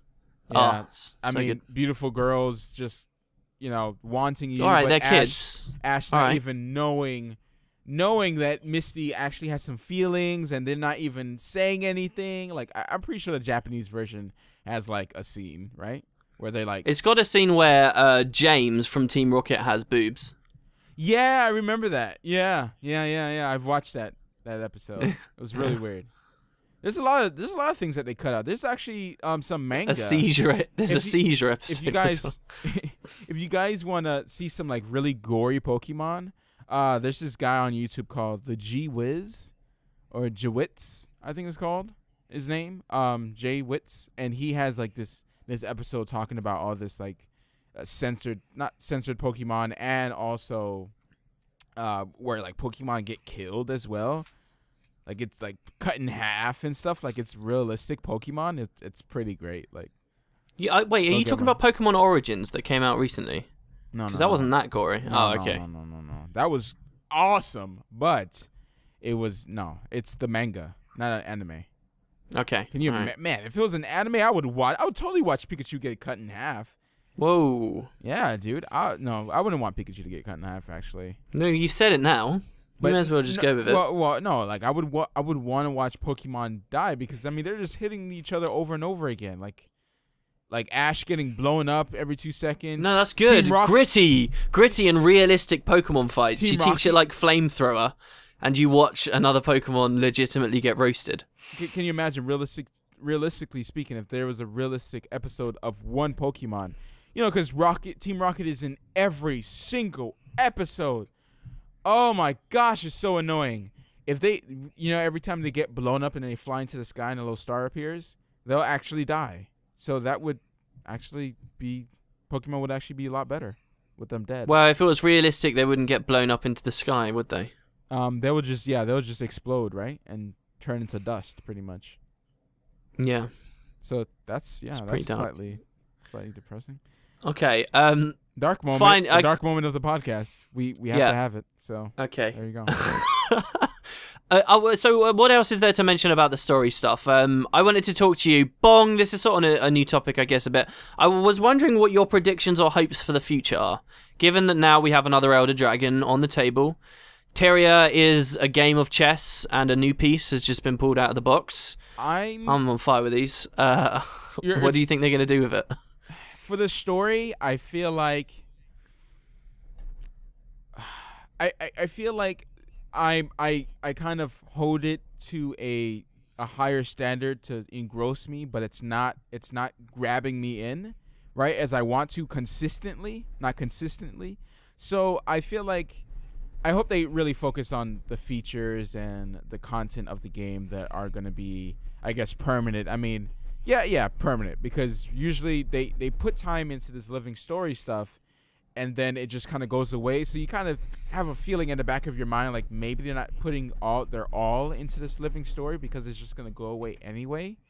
And that's why, you know, the story is not as good. And I always have that in the back of my mind. You know, it's just like, because it's not permanent, maybe they're not trying their hardest, and maybe they're saving it for like the next expansion or the next like big thing. The future personal story, not living world. Yeah. So I mean, I want to see a focus on more content, and I'm probably just gonna be like, I just really hope that the story gets pushed in a good direction that I'm kind of engrossed personally. You know, like everyone has their own thing. Some people might like the story. For me, I'm just there. I'm just kind of there, and I'm kind of in between. I don't really necessarily hate the story. I don't necessarily overly like the story, even though I really enjoy Marjorie and Casimir. I like that whole dynamic a lot. But you know, we mentioned on a previous podcast when we couldn't talk we couldn't talk about what we knew, i.e. the Morgemoth thing. We were talking about it, and I said, because someone basically said, how did you react when you were told whatever you were told? And oh yeah. And to go back to that answer, I said that it was cool, but it's all in the implementation. And now hopefully you guys see why. Before Christmas, I put up a video called Scarlet is a Scapegoat, where I discussed this thing that was going through the community, where everyone was saying, oh, they need to get rid of Scarlet so we can go back to the Elder Dragons. That will be what makes the living world good. And back then, this was before even I knew about Morgemoth, back then, my whole argument was, no, the Elder Dragons aren't going to change anything. You think that that's going to make the living world better, but is it really? What do the Elder Dragons inherently have that makes them better than Scarlet? They're just sort of as brainless and potentially uninteresting villains as she is. It's just that they've been set up as supposed to be more powerful. And I still feel the same way now. I think a lot of people are very excited because they feel like it's sort of getting back to the core story of what Guild Wars 2 is. And to tackle that core story, this core idea of the Elder Dragons, may also mean we can go into genuine, new, and interesting territory at the same time. But I personally feel like I want to see the actual story implement... the writing of the story to go up as well as the dragon, like, especially considering I didn't have like a shock moment because I already knew. If you really sit down and think about it, guys, Morgemoth, yeah, that's kind of a cool idea, but does it mean that much? You know, especially mechanically, the Zhaitan fight wasn't that amazing, and now they're trying to, like, let's say we're going to get a Morgemoth fight as a part of the living world. Like, this is going to be the end goal, right? Is it season 2? Maybe. Is it season 3? Maybe. But we're going to get there eventually. And are they still on the same release schedule where it's a small team of people that get just like a 2-month period to try and develop that fight? Is that going to be better than the Zhaitan fight? Is he going to be more visually impressive? Mechanics-wise, will they have nailed it down? And you know, in some ways, they're in a more restrictive situation than they ever were before launch. And so, you know... I wonder how they're going to deal with that, though, because obviously the Morgemoth fight can't be something that's, you know, there for a limited time, right? So it would have to be something that's permanent to the world. Why not? But why? Are you serious? If it's a part of the living world... and everything else has got away with being temporary, why wouldn't they try and make this temporary too? I guess if it sucks, it would be best if they remove it. But, I mean, it's such a big fight. It's part of the main story. It's part of the personal story. It's a part of the living story. It's living story, season 2 and season 3. So what is the personal story? What is the difference Well, then? yeah, that's a good question to make as well. What's the distinction now? Are we abandoning personal story forever? Are we abandoning... No, I don't want that. I don't want that. I think we both want expansions and personal story to continue with those. But again, there's been no word on that. That's where a lot of the frustration in the community is coming from. Because people want that stuff as well. And I think it's because they're scared to say it. They're scared to say, oh, we just want to do living story. Now, if they do have Morgemoth permanent, right? right? A permanent thing, and they do this whole big thing. They spend months and months making this fight. And it was introduced during the living story. How are people supposed to go back and know the lore? Other than going to Wooden Potatoes videos, obviously. Here's one way they could be doing it, right? One way they could be doing it is the reason why they haven't announced expansion is because they're not ready or whatever. They do want to do an expansion. They do want to return to personal story. And season 2 of The Living World, we don't fight Morgemoth, but it opens up many new regions of the world and sets up like core plot elements that will be explored with an expansion that gets announced maybe at the season 2 conclusion. Do you know what I mean? And then in this way, Morgemoth is like the focus of the first expansion or something like that. But you know, it's speculation upon speculation. And so yeah, like this video I put out a long time ago, I stand by what I said there. You know, just because we're going back to a dragon, it doesn't necessarily mean that it's going to be better. They're in quite restrictive environment for the way that they're going to be developing this stuff. And just the revelation that we're going to a dragon actually doesn't mean that much to me. What does mean something to me is the fact that it's Morgemoth. The fact that it's Morgemoth shows that speculation was worthwhile. This has been a big frustration for lore heads, I feel, in the community, and people who like speculating about the world. A lot of the time, the community is never correct on their speculation because ArenaNet are disregarding old lore they set up, and often what ArenaNet delivers to us as the stories are worse than what the community had twigged onto and decided on their own. But the fact that this new dragon, even though it could potentially be just as bad as Zhaitan, the fact that this new dragon is Morgemoth and like provides validity and actually concludes a lot of these theories that were out there in the community is really strong. That's actually going to make people more invested in the idea of speculating on future stuff. That's good. Like if they had said, If they had somehow announced, yeah, we're going to another dragon, and the jungle dragon definitely doesn't exist, and I don't know what you're talking about, this word Morgemoth, and blah, blah, blah, blah, blah, then that would have been even worse. But that's a positive thing that's come out of this. And for me, now it's a matter of how they implement it in the future. Right, because, I mean, at the end of the day, what are people complaining about? Are they complaining about the story or how it's done?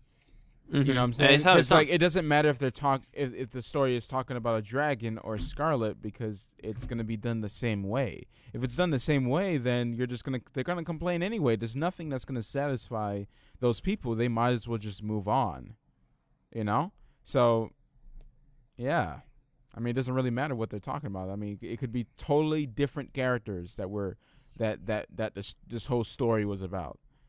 On a completely less sort of, I don't know, ridiculous note, yeah. I for what I was saying earlier, I am also very excited just purely by the idea of going to new areas. You know, that cutscene did make it seem like it was going off somewhere to the northwest of the Brisbane Wildlands. There is a lot of cause to believe that we might get a new zone out there. I think a new zone is really long overdue. I think the South Sun patch was really slapped down by a lot of people, but not because it was a new map, but because of a lot of other stuff that went with that new map. Yeah. And I want a new map, man, and I'm really excited. If they add even 3 new maps all at once. You might get disappointed, and that's the scary part. Because they waited so long, now the hype is too much, and the hype would eventually just overwhelm, what they give out. Like, it's impossible to make a perfect map. Make that perfect expansion. I don't need a perfect map. I just want a new map. You just want a new map. But I think a lot of people with are some world completion stuff going on. And like, oh, there's a new map, and then when they show it, they're like, oh, it's just like every other map. Oh my god! And they cry. But yeah, I mean, dude, I don't care if if gameplay wise, if it's got sort of regular-ish dynamic events, as long as it's all new, it takes us to some old lore areas, gives us some new lore, establishes some more stuff in the story in a really nice visual way, and a way that we can explore the world again. I'll be happy. It's a low bar I've got set for that. For me, this is what I want. This is all I want. I want it to be a huge area. I want it to be a different type of, obviously a different type of like color scheme, environment basically, and have a jumping puzzle, at least one good one in there. That's it. That's all I need. Because I like running around in Guild Wars 2 anyway, and looking around like all the the little bits here and there. I love the way they design it. Like I literally sit back and just watch. Sometimes like the background, I have like all my graphics on high, and it's just like, yeah, this is really cool environment to be in. So yeah, that's all. I just You've got a pretty low bar as well, then. Yeah. I mean, I'm just saying. I was saying that for like just they're hyping. People really want to hype up. Oh, they're not doing this. Arena's not doing this. Arena's not doing this. And when they finally do it, like it's not what they dreamed about, And that's what's gonna happen to a lot of people, I think. Arena's so they're romanticizing it too much. Mm-hmm. That's why you never wait so long to put out new stuff like this. You just don't do that because then your fan base goes nuts when you fail at it. And if you really if they really fail at it, like really, like not even like our base stuff, like there's a jumping puzzle, it just looks like another Ascalon. Like, oh man, people will be upset, So like that would be a double wrong to do, but I doubt that they would mess that up. The next map, even South Sun didn't hit your criteria. Well, South Sun, I didn't really think of that as a map though, to be honest. Wow, then I would say you've got quite a high bar and you don't realize it. Really, it has no hearts. South Sun has everything you just specified. It has no hearts. You never said that you needed those just now. No, I don't need those, but I don't want Karka. You were right with when it said when the way it was implemented with all the Karka and stuff like that. I didn't like it. I mean, yeah, it's a beautiful place. Well, that's obviously a risk for another new map they can add as well. You realize. So these are more criteria that you have. Then it's not. It's just the way that it was implemented, and it wasn't that big. No, it is more criteria. It's saying I don't want any big annoying creatures like Karka to be on a new map that they add. No, it's not.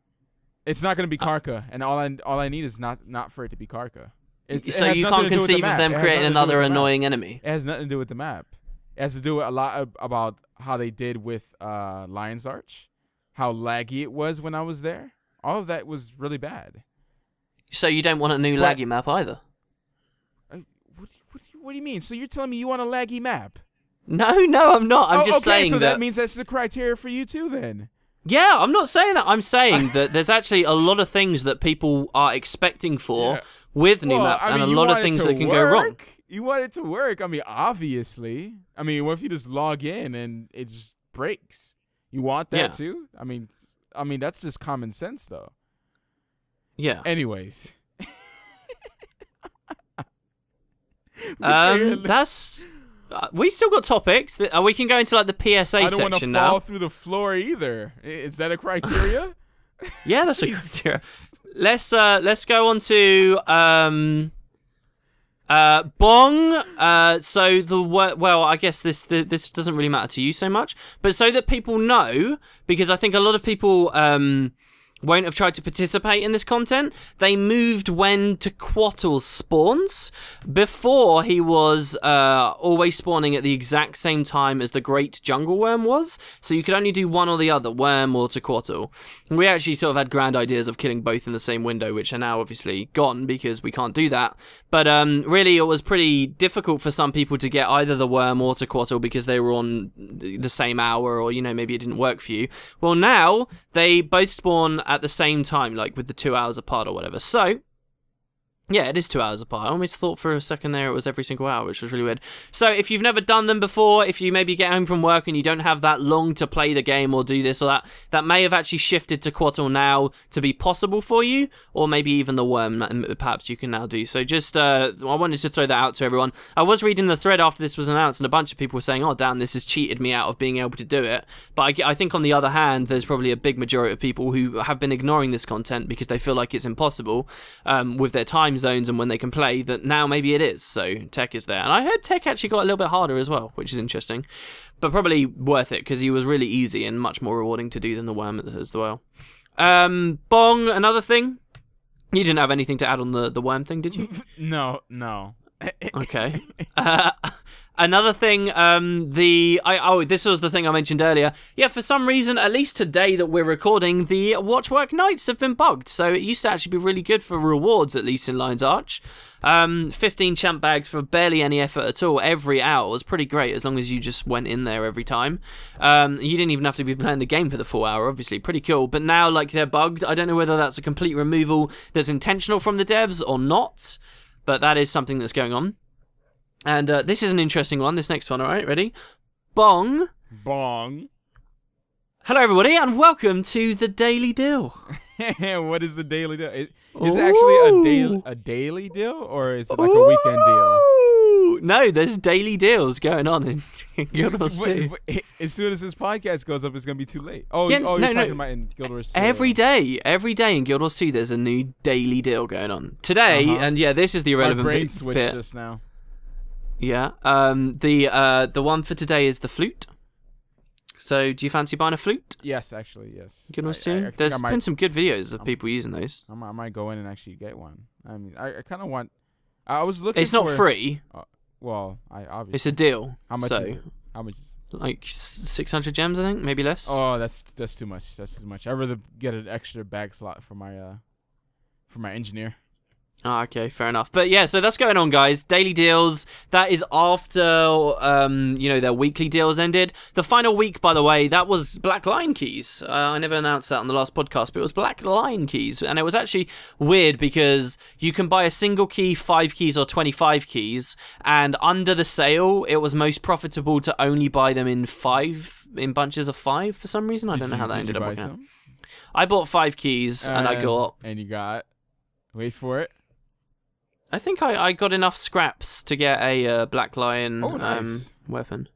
And, that's something that we could add. Bong! So there's some new Black Lion weapons you can get in the game. Did you see these? Yeah, I saw them. You're not interested? I mean, you played GW1. Surely you care about tormented weapons. Yeah, but it's all right. Yeah, it's cool. I mean, it's not that... It's because I already have a lot of the weapons that I already want on my character. Mm-hmm. I just don't want to delete that skin. It's the whole issue over and over again. I mean, it's going to consistently be there until the wardrobe is there. I'm not going to get more. Yes, these skins are cool, and I would like to get a skin, but I am not going to delete a skin that I already have just to put that skin on there. And then just to do it again when another skin comes out. It's just not happening. Mm-hmm. Transmutation stones suck. Or just get some other gear sets with different stats on. No. Like, I need a bunch of new skins now because I'm, like, doing cleric stuff. So I'm like, yeah, okay. I'm actually thinking of getting a tormented staff just because I need one that's not a pearl staff that's clerics. That'd be pretty cool. But yeah, so a bit of backstory for people. The tormented weapons that have been put in the game are... almost copied 100%, I would say, except for obviously some new ones and maybe a few touch-ups from a skin set that existed in the first game and was like really, really prestigious. It was one of the most prestigious skin sets you could get for weapons. It was from completing the elite end game stuff at the end of Nightfall, the third campaign added to the game. Tormented weapons were like a huge deal, and because of the way the weapons worked in that game, most caster classes would have themselves like a shield set, like a spear shield set, and so most people got like the tormented shield, which was one of the flashiest items you could get in Guild Wars 1. And so now you can get that tormented shield in Guild Wars 2, and it's interesting because in addition to being very prestigious weapons in the first game, do you know you can put them in the Hall of Monuments? Did you ever do that? Ooh. I don't know how well did you do with your home? Did you got 50-50 or 30-50? I got 30 out of 50. Okay. I did a lot of the missions and stuff like that, and yeah, that's pretty much it.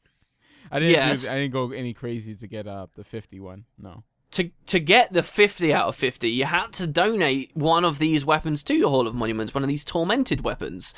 And so it's really interesting. I was reading this thread about how some people are disappointed. It shows like a big difference between GW1 and GW2. At the time of us dedicating those to our Hall of Monuments in the first game, there was always like this lingering idea that, oh, you put it in your hall in the first game and you get to take it back out in Guild Wars 2 and you get to keep this weapon. And maybe this was an early design decision from the devs, like, yeah, this would be something they'd allow us to do. However, eventually it became revealed that no, you wouldn't get those exact weapons back. You'd get like these weird, like the fiery dragon swords and stuff, very specific things from your Hall of Monuments in Guild Wars 2, and that was pretty much it. And now we've got to a point where you can once again get the tormented weapons, but rather than being associated with super hardcore elite endgame stuff with a lot of prestige and value associated with them, it's, hey, put some money in the gem store, like whether that's real world money or gold, and then you can get it for, 100 gold or something like that. And that is pretty interesting to me that it has switched like that somehow. And now tormented weapons are just sort of seen as another cog in the big Black Lion machine. And this person was like making jokes about how Evan Nashblade was stealing them from players and selling them. I want Chaos Gloves. Yeah, this is the thing. We might get Chaos Gloves as well coming forward. I want Chaos Gloves. They did Jade weapons. What was that other weapon set they did? Zodiac weapons as well. That were, again, from an endgame area, not the third campaign, the second campaign from Factions, and they put those in the Black Lion store. Chaos Gloves, man, they'll probably come at some point. At this rate, I would say the next weapon set to go into the Black Lion store would be from Eye of the North's endgame stuff, Destroyer weapons, but they're already in the game, and just sort of... Well, they're not valueless, but they're not, amazing items anyway. So they can't do that, but, who knows? So questions? I had a couple more bongs. If you wanted to, keep on more boring bongs. Yeah. I've got one called Northern Maple, and I don't know what I mean by that. Oh no, they're supposed to say Northern Map. Why did I say Northern Maple? That's weird. Yeah, so Bong, there was another thing, one of the screens that you could find in Scarlet's giant airship was showing a map of the north of the continent, and the idea being that Scarlet put a bunch of thumper turrets in the really northern areas of Tyria that we can't actually reach in-game anymore, and people crossed the two maps together, compared the two maps, and found that a lot of those areas were marking real places in GW1, where we know an Elder Dragon champion was asleep in a lake of ice, and all these cool places that apparently Scarlet went to in Guild Wars 2, and she did all that stuff, but we as players obviously couldn't go up there for whatever reason, because it was beyond the scope of the map. That was pretty cool. And the last bong is the Twitter accounts. Did you see that Morgemoth has a Twitter account? No, what? Yeah, and it's been this whole thing. Yeah, just like Scarlet, and it's been, there's been this whole thing about, okay, is it the devs doing these accounts, or is it a fan? And I've gone through this whole thing with it. I'm pretty sure it's a fan that's doing them. And he was responsible for both Scarlet and Morgemoth now. It doesn't look like the kind of things the devs do, but he's convincing enough that a lot of people think it is the writers just having a bit of fun. And I think a lot of people put that down to screenshots he posts of the game, but I'm pretty sure they are either using stuff like void jumps and glitches, or using Photoshop, or probably a combination of both. So yeah, I'm pretty sure it's a fan that does it, but it's created a bit of a buzz in the community, actually, this guy, this Twitter account. So you can now follow Morgemoth if you like. And perhaps, if it is a writer, you might get some cool information and hints about the future of the story from Morgemoth himself. And he's been posting loads lately. Well, there you go. That's the bongs. There you go. Question time.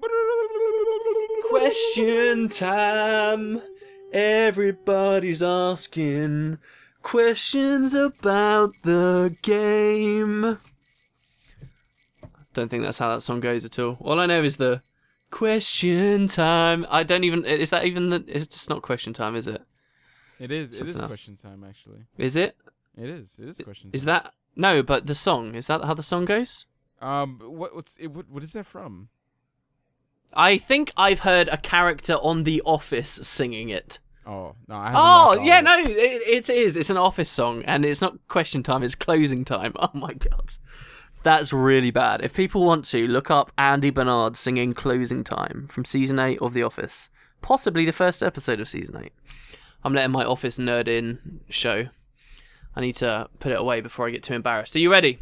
My body is ready. Beautiful. Beautiful. Oh, yeah. Lance Leduc says, "What would you guys like?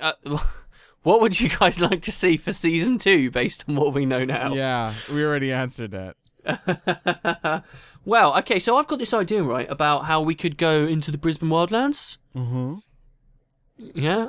What do you think? Should be a new map. What's your bar for adding a new map to the game? I don't know. it's pretty high. You know, I just don't want to fall through the world. You know, I went to work. You know, I don't want a broken map. You know, I think some jumping puzzles in there. Yeah. You know, a jumping puzzle and it has to be good. You know, it can't be like just one jump. That'll be stupid, right? What if it was a really puzzling jump to make? Really? Or if you just like you're. You know that picture, Crazy Stairs, like with all the interdimensional stairs going all over the place, and then there's that room in Fireheart Rise in that jumping puzzle where you're in the evil genius Asura's Lair's lab and you're in Crazy Stairs room. Yeah. Going through all the. What if it's basically that, and somewhere hidden in that room is a single jump you have to do that will get you to the end of the jumping puzzle? That'd be great. It all depends on the design, though. It's always depend on the design. Hey, I'll get my best men on it.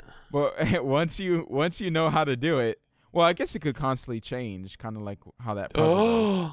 Oh, like a Rubik's Cube. That would be pretty nuts. What if you just had to complete a Rubik's Cube in Guild Wars 2? And you would stand on like these big platforms that twist the cube in various ways. That wouldn't be complicated to design, would it? Mm-hmm. No? Mm-hmm. Yeah. Okay. Yeah. Well, they have that underwater like jumping puzzle that's not got any jumps at all in it, and is basically as frustrating as figuring out a Rubik's Cube. Bong. Okay. You did the antler thing as well. You were just ringing it in the background, right? Yeah. Yeah. It's for the end. Okay. It's for the last question. Oh. So yeah, antler. Okay. See, I've been consistent with his name this time. Okay. I shaved off his mustache. Maxcraft and Mine says, I can't. You should definitely take a picture of that thing, by the way. I have such a weird image of what it is in my head. It's like wearing a red top, and it's got a jester's cap on it for whatever reason, and that's what you're ringing, even though I know it's meant to be Christmas themed. I found it because someone on the stream wanted me to show them how he looks like. And I was like, yeah, because I was quite surprised that Chad, the guy who drew the picture, got it pretty close, you know. Oh, yeah. You know, like kind of close, you know. Well, I mean, in the basics of it, the bells are actually on his feet, not in his antlers. So that's a change there. But yeah, like I'll totally show it. But you have to be on the stream with me. So. Oh. Yeah. Yeah, I can, look, if you are streaming, just hit me up. You know what I'm talking about. You know what I'm talking about. I'm talking about that face cam, homie. Maxcraft and Mine says, if you could add any crafting profession, what would it be? I will add... That's a cool question. I like that. I've never really thought about that. I know. See some good questions there, man. Some good questions. Yeah, a lot of good questions this time around that YouTube would allow me to see anyways. I would like to craft a house. I would like to do construction. Yes, it's too late for that to happen. So let me actually pick a realistic one. But just hear me out. Just hear me out. I would like to actually have like the new map, right? And see, we're just talking about the new map. See, topical, and we can actually craft the areas. You know, it could be done in a way that is not like, you know, like Minecraft or anything like that, like you build. But what it is, there's squares on the map, right? That you can go to it, and within that square, you can, you know, build a house in some way. Like you go get some wood, get tons of wood, so wood will actually be relevant again. Get some wood and get some other materials, some metal, whatever, and you can actually craft a house. And the house design can change depending on, you know, your crafting stuff. Talking about it in a way that how Guild Wars 2 does its crafting system, it may be kind of boring, but that's something interesting that you can do. Something that could actually be done, I don't know. I would have to give some thoughts to it, but you go ahead. Well, my first thought was, okay, after you said house crafting, it made me realize that if you look at RuneScape, you can just take skills from that and they can be crafting professions. So then I started thinking about like rune crafting and stuff, and like it would be you'd get rid of all the weird discoveries and stuff for making sigils and runes and things, which nobody ever pays any attention to anyway, out of all the other like armor crafting professions and things, and you'd have one like dedicated for that, and you'd be like rune crafting or something. My original thought was when they eventually add fishing, having like an appropriate... That's the first thing I thought of. ...discipline for that. But then it would probably just go in cooking, and you could be like a fishmonger or something. They could probably add it into the construction as well. Like, you can construct fishing poles, you can construct houses, you can construct furniture, or chairs, or mounts, for that matter. Well, that's an idea. What if they added... Just, with waypoints are kind of, yeah. What if they added a bunch of new ways to gather in the game? Loads of them. So currently we've got mining, logging, and harvesting, I suppose. And then what if they add a bunch more, like fishing and many other examples that I can't pull from the top of my head right now. And then they add a new discipline, which is about the crafting of those tools. And you can make better tools that provide greater yields for you and higher durability and stuff like that. Maybe not a very inspired idea, but functionally it would work if we had loads of different gathering professions. Well, not professions, but, gathering options in the game. Right. Yeah. It's one of those weird... I like the question because it puts you in territories for features that can go into Guild Wars 2 that really... They're quite out there, I would but like not to see actually them that switch unfeasible. it a little bit. Like, just for these new crafting professions, they just totally switch the way you level them up. Like, you don't even have to be at that station, or maybe you have to be at the station, maybe, but like, just totally switch the way you do it. Yeah, in Ebonhawk there were like bellows and anvils and all different kinds of things like that looked like at one point in the game's history it had a way more complicated method of crafting rather than just one station that does it all. That you would actually, if you're smelting something, you go to a smelter and you do it. Again, quite RuneScape-y, but none of that's in there. So yeah, that'd be kind of cool as well, right? Yeah. It's just something different now. Like, if you had another crafting profession, it'd just be the same old, get these materials, buying on a trading post, and just do it. I mean, even if you like, and I'm not saying go out there and put them on karma vendors, because I hate that crap too. So, not hate it, but it's just tedious. So I don't know. I don't know. Like, I wish they would switch the system, not like switch what they have. Leave what they have, but just like the new professions, make it a little bit more involved in some way. It's so easy for me to just say it, and like, oh, just do this and make it fun, But of course, it takes a little bit more skill and intelligence to actually make something that's actually fun for the player to do. But yeah, that is my answer. Okay. The next question is from Miklos Thompson. Who says, okay, all right, real talk, question first. Why won't WP get over his anti-sub mentality? I mean, he's spending more money on the gem store than he would on a sub, so what's the big deal? How do you know that I'm spending more money on the gem store than I would on a sub? That's sound weird. Like a little girl there. How do you know that I do? No, for me... Because you probably mentioned that you've like bought like the... Whatchamacallit? You bought the stuff for the house. You've bought some other things as well. Every episode you say you buy something, actually. So yeah, you do spend Yeah, but I could have got all that stuff from gold. True. From playing the game. I think the truth is I've probably spent about as much on Guild Wars 2 through the gem store as I would have on a game with a sub fee. But really, it comes down to like almost two different things for me. One is choice, and the other is like trust in the company. So... What? If okay, so sub feed is not like. I'll explain. Trust. I'll explain.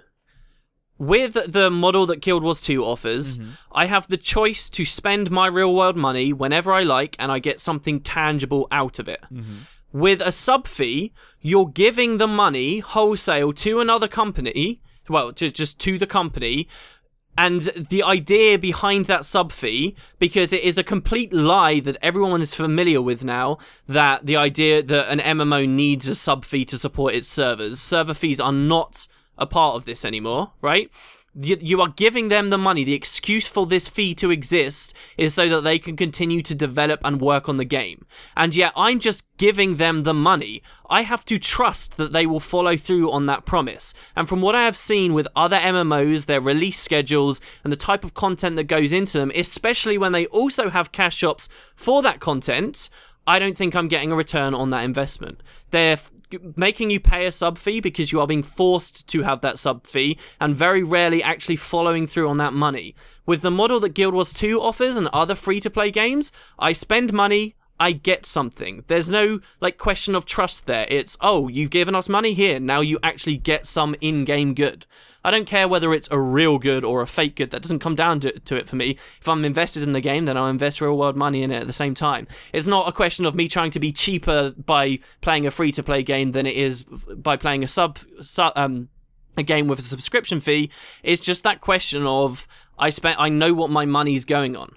And I do genuinely feel like the only reason sub fees currently exist in today's MMO market is because people have seen that other companies have got away with it before. And if you feel like you can't get away with it, it doesn't matter. You can just remove the sub fee a couple of months after launch anyway. And I'm not subscribing to that idea. A box fee is enough to keep botters and bad communities out. I think the reason why there is a sub fee is that they spent too much money on the MMO and they need to make a return off of it. And they will make a return if the people who want to try out the game buy the game a box fee and are being fleeced for more money. Yeah, and then I agree with you. And they make a return off of that. And I think that is where it really does come down to. And of course, it's just like watching someone stream on Twitch, right? You pay $5 a month because you really enjoy that person streaming, right? Him or her entertains you enough that, you know what, why not give them $5 a month for it to support them? It's kind of the same thing when it comes down to a sub fee. Now, if they can sustain themselves with a cash shop without going to buy to play-ish, right? Which when you go all cash up free to play, you tend to get to that, area, that nice gray area, which Guild Wars 2 seems to be pretty decent with, surprisingly. I guess not surprisingly, but I don't know. That gray area will probably be pushed since it's free to play, but it's not free to play. It's you buy the box, obviously. But yeah. But enough people would have to be buying stuff in the in-game cash shop for it to be sustainable. If people stop playing, right, then not many people will buy the cash shop, and then of course the company will go under. If it's a sub fee, they're kind of forced to play the game, right? And then if they have a cash up, they can buy stuff too as well. It's an incentive, but there's so many ways you can look at a sub fee. Some people do it as in, oh, we're gonna do a sub fee and then we're gonna go to free to play. And then there's some people like WildStar where it's just a sub fee and then you can pay for it with in-game cash and stuff like that. And I'm pretty sure they're not doing it just to be some evil company or whatever like that. Everyone has their own thing, and I doubt. No, there's no such thing as an evil company. Companies are there to make money, and they make more money if they put sub fees on there. I don't think WildStar would go free to play, but I do think maybe if it will be any of the new MMOs that would go free to play from the subscription fee, it would have to be ESO, because ESO, it's you're buying a box and you're paying a sub fee for the same thing of Skyrim, and you would probably have a better experience with Skyrim because the story is done well. You could do mods to it, stuff like that. Even the only difference is that you get to play with people. Well, that's not the only difference in gameplay and stuff, but if you're playing the game, you're playing the game for playing with your friends. I mean, it's basically Skyrim Online, right? Except a lot of gameplay differences, but I mean, I don't know. The combat is not that crazy for me to be like, oh my gosh, I'm buying that. Yeah, I was watching you play it, but then on your stream, but then you just stopped because it was bugged. I've done that mission 3 times already, and it doesn't bug. It doesn't bug. Do they reset your characters each beta? No, I still have my same one. You should have just gone to the other character then. I could have, but it was this whole thing where the stream picked what they wanted me to play and stuff like that. So I did it, and they wanted to see it for themselves. And I didn't want to play my other character because my other character was a sorcerer. Wasn't a Death Knight. I couldn't. Yeah, it wasn't a Dragon Knight, and I wanted to come over here, move, and I wanted to try a new class. It just the combat. Did you ever get to use that, by the way? Yeah, I did a couple times, but that's pretty much it. And I'm like, I don't know. It's not that great for me. I enjoyed the story, but that's pretty much where it ends. Really, the combat is really like for me. Like I can't get into it. Maybe I just need to play a little bit more and get to like the midway mark, and maybe I'll enjoy it a lot more. But I do enjoy playing with friends, so I guess that works as well.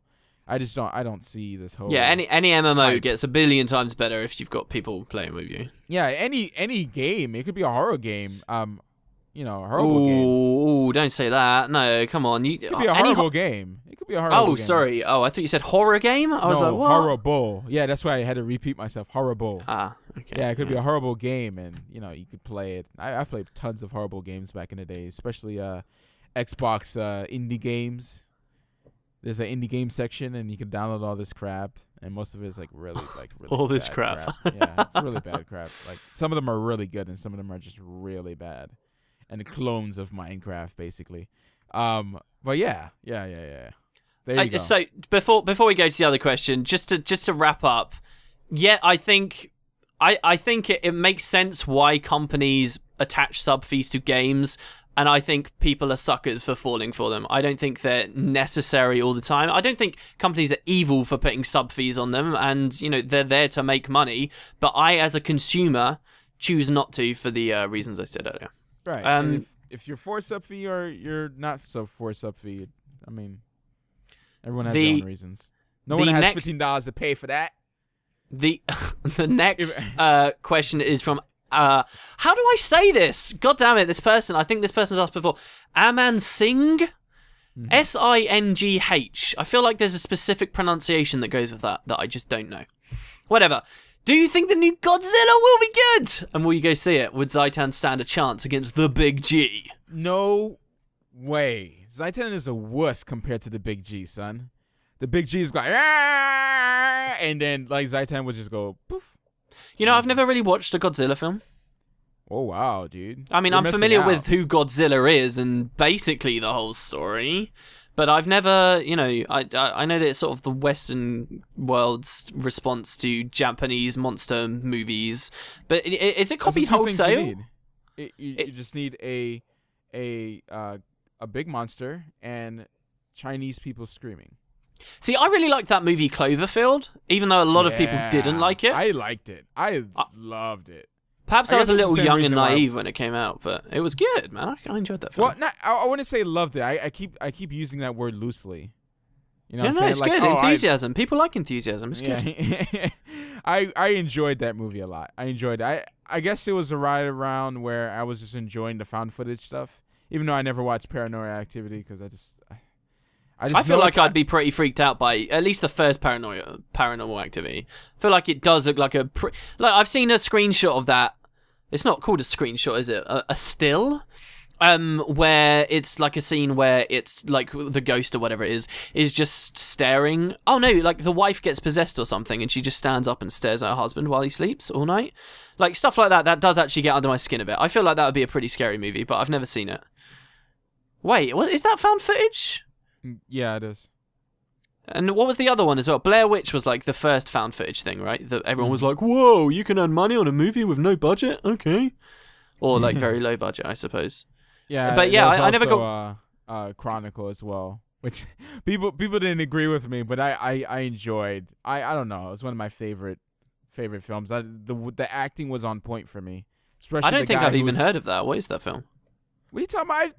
Dude, I've said this to you like at least 20 times, at least. Chronicle? Yes, it's a found footage superhero movie. Right, okay. It's a really crazy twist on it. Okay. And like the guy in that is inside of the new Spider-Man, and I'm going to see Spider-Man just because of that. Well, I did like the first Amazing Spider-Man, so yeah, of course I'm going to go see it, but I'm a little scared of Electro, as I've mentioned before. I don't know. I don't know if Jamie Foxx can pull it off, but we'll see what happens. My only understanding of Electro comes from that old PS1 game. Enter Electro. Old Spider-Man game. Some people out there will have played it. It's good stuff. As a black guy, I have to hold other black guys to a higher standard. So is he a hero or a villain? He's. I thought he was a villain. He's a villain. Okay. But villains, that's even more. Like, I like my villains to be good. Like, ever since the Joker, I've switched my whole perspective on villains and how they need to be strong characters. You know what I'm saying? And I never liked Batman. Like, I never liked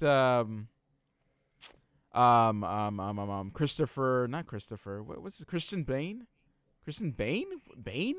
Is his name Bane or Bale? Christian Bale was Batman. Bale, not Bane. I'm like, I know it's a B word. Bale. Christian Bale. I never liked his character.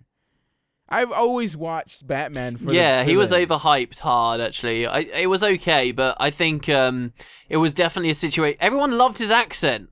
I'm Bane. And it's like, oh, okay. No, I like Bane. I don't know. Oh, sorry. Yeah, I'm an idiot. You were talking about Christian Bale. I never liked Batman. Yeah, I don't like Batman. Like, he was just there for me. He wasn't like, oh my gosh, you know, I'm Batman, and you know, I fight evil. Like, I just, I don't know. Well, the whole voice thing was like Christopher Nolan's Batman series. Sort of that voice thing is a bit of a hallmark of that series. Like, you don't see that in other Batman adaptations. A lot of things were changed, but yeah, I enjoyed it for the villains more than I enjoyed it for actually seeing Batman.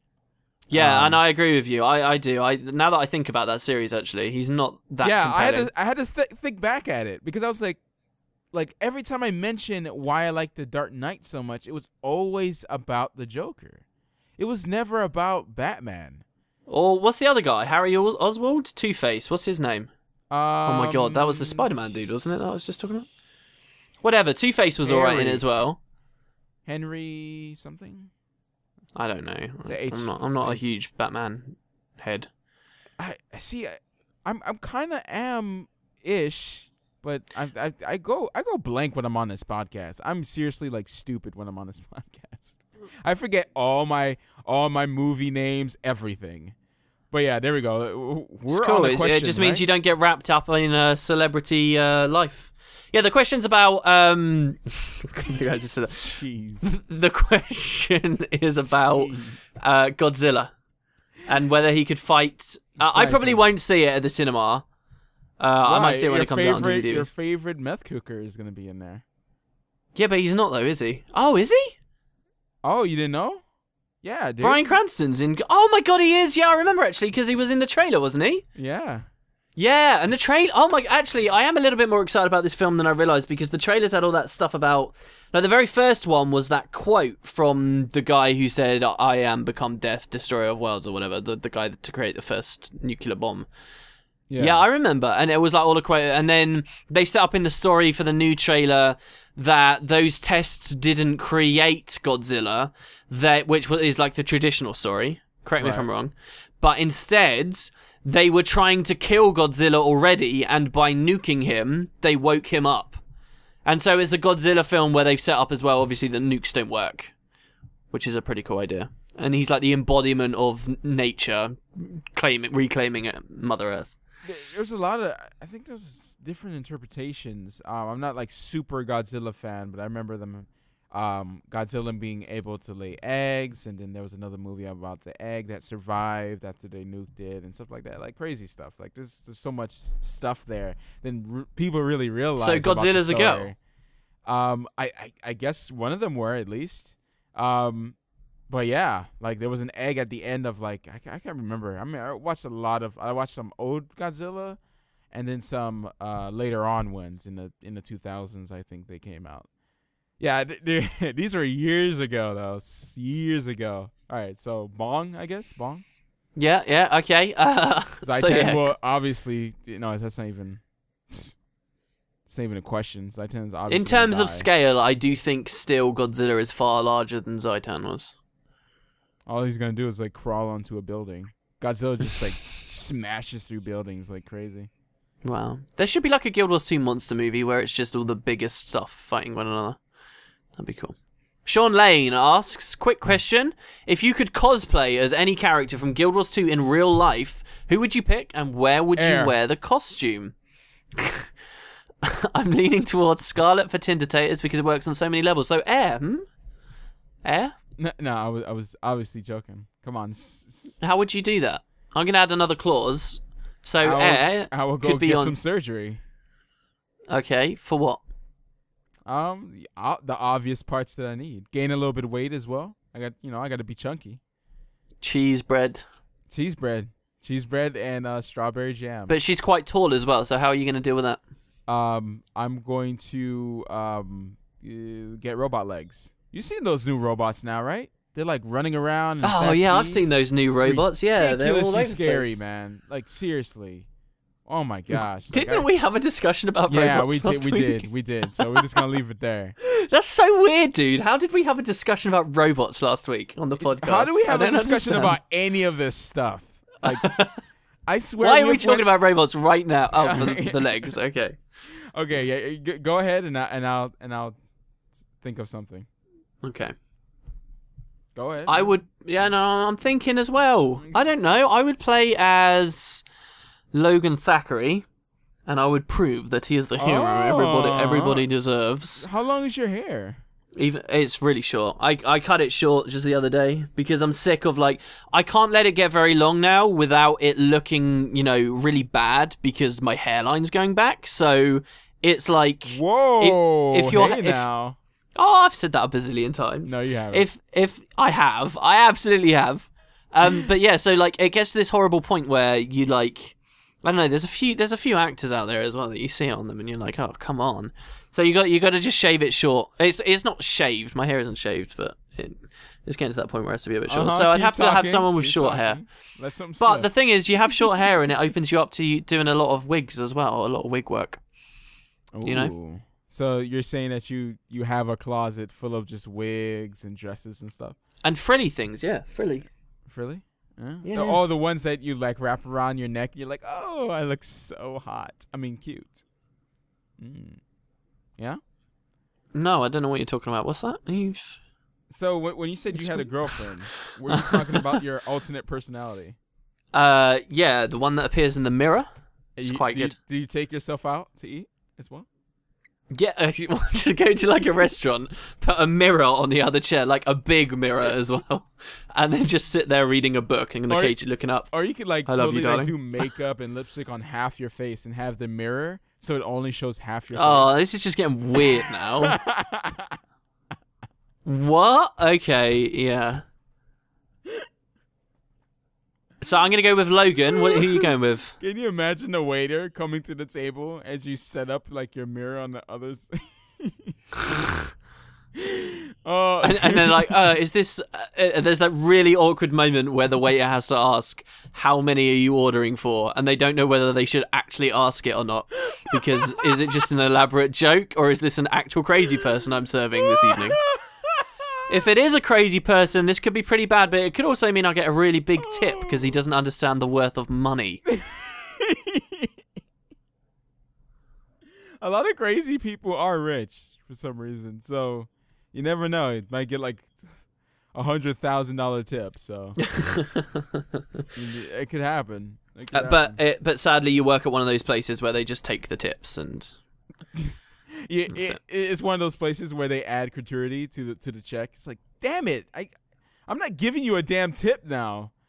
The only reason if they add gratuity to the check already and it's 25%, at those big places, I'm like, this waiter has to be really good to me. Bring me my honey mustard sauce and everything on time, and always come to the table and ask how we're doing for me to give them a good tip. You know what I'm saying? You know what I'm saying? Mm-hmm. They gotta work for that money. You sound fun to go out for a meal with. Oh, yeah, of course I am. I'm pretty sure I'm gonna meet some fans or some people who watch me on the internet, and we could go out and get something to eat. And if they offered to pay, would you accept? For the years of entertainment. Okay. Well, see, you have to be normal. Don't ask me unless you're No, you don't have to be normal. Actually, attractive. No. No, let's not go there. Even though I will say yes if you're an attractive girl. Ooh. You know what I'm saying? Or any girl for that matter. Yeah, because I don't want to be mean. I don't want to be mean to a girl. I'll be mean to you guys. Oh yeah, absolutely. I'll be mean to you guys though. What if the hot dog guy had said, "Here, this is on the house"? I'll throw it on the ground. No, what if someone has to have gotten that joke? I certainly did not. Whatever. Here's one for free, man. What do you think? This is charity. Oh, it's a Lonely Island thing. Oh God. You said the hot dog guy. I thought you were talking about the Lonely Island. No, I was talking about the fan you met who was a hot dog guy. Oh. There you go. Yeah, and he gave it to you for free. Oh man, you didn't even think of it. Oh, hot dog guy, I got you in my heart, bro. He doesn't even watch because he doesn't even play Guild Wars 2 anymore. Like the many guys who came up. We're not even talking about Guild Wars 2. We were going to be, and then we started talking about hot dogs. It's fine. We're talking about him. If there's anyone in the world that has reason to listen to this right now, he does. Dude. This is a podcast devoted to the hot dog guy. The hot dog guy. It's going to be in the title now. It's going to be in the title now. This is to you, hot dog guy. This is to you, hot dog guy. Oh, what? All right. So, next question, yeah? All right, so did you ever say who you were going to cosplay as? Oh, or is it just... cool. Oh, yeah, you said Logan Thackeray, and I was going to be... Man, Eric keeps popping in my mind. Are you like trying to think of a black guy or a Casimir? Okay. Yeah, well, there's no black guys because ArenaNet's racist. You could be Miani from the Mystic Forge. I want to be Casimir, and what's gonna happen? I'm just not gonna wear anything. Oh, you're not even gonna cast your spell. I don't have spells in real life, so that will be my cosplay. I'll just be Casimir. So when I walk up to Dragon Con next year. And people are like, "Oh wow," and they look down. They're like, "Oh, wow," and then they'll be like, "Who you're cosplaying as?" And I'm like, "Oh, I'm Lady Casimir from the Guild Wars 2 universe." You mentioned that person who was like just naked but wearing paint. Yeah. Do you think you could go to Dragon Con, naked but wearing paint, but you don't paint any clothes on? You are cosplaying as a naked Barbie and Ken doll, but the way you've done it is like with paint. So you've like painted out your nipples and the unmentionables. Man, that would be severely creepy. And like you've completely shaved like a very tight, very tight padded like underwear. So and like tuck it between your legs. Yeah, and it has to be square. It can't be like just a bulge there. It has to be like a square bulge. So it had to be like very padded, tight thing. So it would be really weird. And you have to make it blend with your skin color too. Oh man, that would be freaky. It'd be a good cosplay though, wouldn't it? Yeah, you wanna be a Ken and Ken doll with me? And you could hold your hands you could hold your hands in that way, like it's stuck together with the thumb. Yeah. You wanna be my Ken? Oh, you want to be Barbie? No, Ken and Ken. Ken and Ken. Ken and Ken, dude. All right, yeah, we'll be Ken and Ken. We've got to rent a good car as well, a convertible. With it has no to roof. Be convertible. Yeah, convertible. Yeah, like a blue convertible. No, it should be pink because we're borrowing Barbie's convertible. And plus, yeah. Okay, so yeah, that's good. Yeah, because usually Barbie always has the car. Like you never see Ken with his own car. Ken is always along for the ride all the time. So there you go, Barbie's car. So you guys want to see that happen, right? Vote in the comment section below. The first time you see Winning Potatoes for the first time, he's gonna be dressed up as Ken, so he's gonna be completely naked. Dude, that would take some serious balls on my part. Like serious balls. You know what would be even some serious balls showing your face. I don't know. This is a wild idea out there. I'm gonna develop this Look, the more you say it, the more it becomes like a thing, and the more it like puts me off. The more it's like, oh no, now it's like a real thing. It's like that. Okay, no, it's just damage is done. Supper Soups 12 says, if you could make your own finisher, what would it be? Also, how would you feel if each class got their own personal finisher? Well, I guess we should answer the second one first. Well, I think that's pretty dumb. No, who would care after a while? Like, it'd be an excuse to have a couple of different finishes, sure, but okay. Well, there you go. Thank unique finisher for your class that you only get once you complete like that class title track in PvP. That could be interesting, since finishing is actually, relevant for PvP, and there are very little legitimate ways to get new finishes in PvP right now. So that would be cool. All right. A couple but aside things. From that, I would like Ritlock to come out with no pants and then cover his junk. I would want Zaitan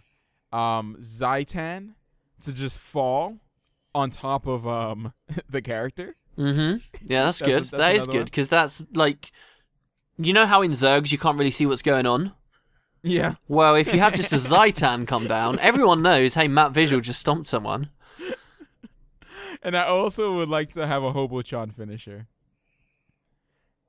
He's Healertron now. Look, you can't keep referring to him with his terrible name. Yeah, Healertron. But for something that's totally like just weird, not weird, but like something that's original or something like that, I would like to have like a sword come down and then wings come up, like really big angel wings to come up, and then it just disappears. I thought I love like kind of like Garen's finisher in League of Legends. Demacia! Boom! Oh, yeah, I know what you're talking about. Yeah, dude, that'll be great. I always thought with the finisher animations that their whole, like, not the bit once they've actually been stomped, but the actual execution your character employs has always been completely off base. I think, like, currently it's really floaty. It's a 3-second period where you're sort of slowly rising. It's like that slow-mo scene in Space Jam, and then you're slowly coming down, and then the thing, like, there's no impact there.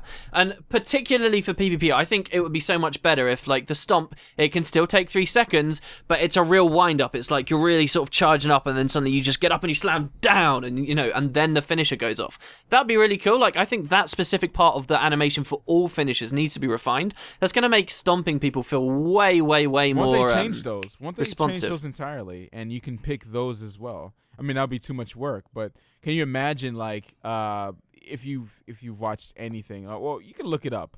The Rock, when he does like his little, I don't know, what's it called? The elbow. The elbow. He does like this elbow stomp, and it would be so awesome to actually see that. You see your character just like kick up his leg and just come down with his elbow on the guy. Boom. And then the finisher happens. Yeah, but there needs to be like weight and speed to it. Yeah. You want that satisfaction. Yeah, dude, his whole weight is coming down on his elbow and just elbowing the guy on the floor. Yeah, I agree, but like with the way that ArenaNet have implemented it so far, it would be that exact same movement, except you're slowly floating through the air like a leaf before you hit him. When what I'm saying really is it needs a lot of speed to be there. And then, yeah, you could have cool animations and stuff like that. Absolutely. So the final question. Yeah. The last question. Bell? Yeah. You... Yeah? Oh! Yeah, yes! I was, like, slightly distracted by writing something down. If I ever get an animator, it would be funny to actually see. Yeah. Alright, sweet. So the last question is from Carzo26. Hey, Matt and Taters, do you think the Great Jungle Worm will ever reach formidable status like Tquaddle is now? Do you like the accent? Yeah. It's great. I probably think that's the way he talks. Yeah, so do I. So what do you think? I thought this question was for you. Well, you picked it. I mean, so how's your worm experience been going? Oh, it's been going brilliant. I still haven't gotten anything. So yeah. Okay. Actually, I mentioned earlier in the podcast that Tequattle's, at least I heard, it might not be true, because I think I heard it from a guy who heard it from a guy, so whatever. But if Tequatl there is cause for Tequatl getting harder, because Tequatl's really trivial right now. I think the worm is quite a tough one to get on farm status. However, I was completely wrong. In a previous podcast, I mentioned, hey, we've been killing it. We think we're probably one of the best ones out there. Apparently, especially over on EU, there's like guilds killing it every single day. I know TTS on NA at least tries it every day, although they don't get a kill every day. I don't know whether it will ever reach full farmable status. It would if the community was a little bit bigger, perhaps. It might now that Tequatl and the worm are on separate spawn timers, allowing you to sort of alternate between the two, and actually adding a lot more for mega boss guilds to come together and stay together with regular content they can keep doing throughout the day. We might get to that point. I think I've also found it's very difficult to convince 150 people to change their specs, or even perhaps their class entirely. I think if you had the perfect makeup of classes, you could probably do it farmable. But the game is quite difficult to get which it shouldn't be, especially compared to other MMOs, it's not. But it is quite difficult to get to that point with so many players required, These aren't like raids in other games where you're ordering just 40 people, which alone is pretty crazy. 150 people, there's a lot less meticulous control you can have over what everyone's doing. And as such, it's a bit harder to get it to that farmable state. But I like it where it is right now, because like the worm armor and stuff is cool, and it's nice to be able to go for. But yeah, that's really it. Well, there you go. We're serious done. Answer to end a serious podcast. Very serious. About serious topics. It actually on was the serious game. game. It actually was pretty serious at the start, where we were talking about grinding. Well, grinding in a club. Grinding in a club. Pocket full of bum, my mind got what you need. Whoa, nice. Yeah. It's getting pretty steamy. Okay. Whoa, hey now. What's up, Ken? How you doing? All right. Okay. Yeah. Do you wanna do the outro before we go have our private Ken talk? Let's sit here. Let's do it in front of everyone. You want to do it in front of everyone? That sounds pretty weird. Not gonna lie. Sounds like a bit of a kink I'm not involved in at the moment. Anyway. At the moment, he says. Anyways, guys, I hope you guys enjoyed the podcast. And stay visual. Gridlock has no pants. You forgot I was going to say it that time, didn't you? No. I usually wait a second and,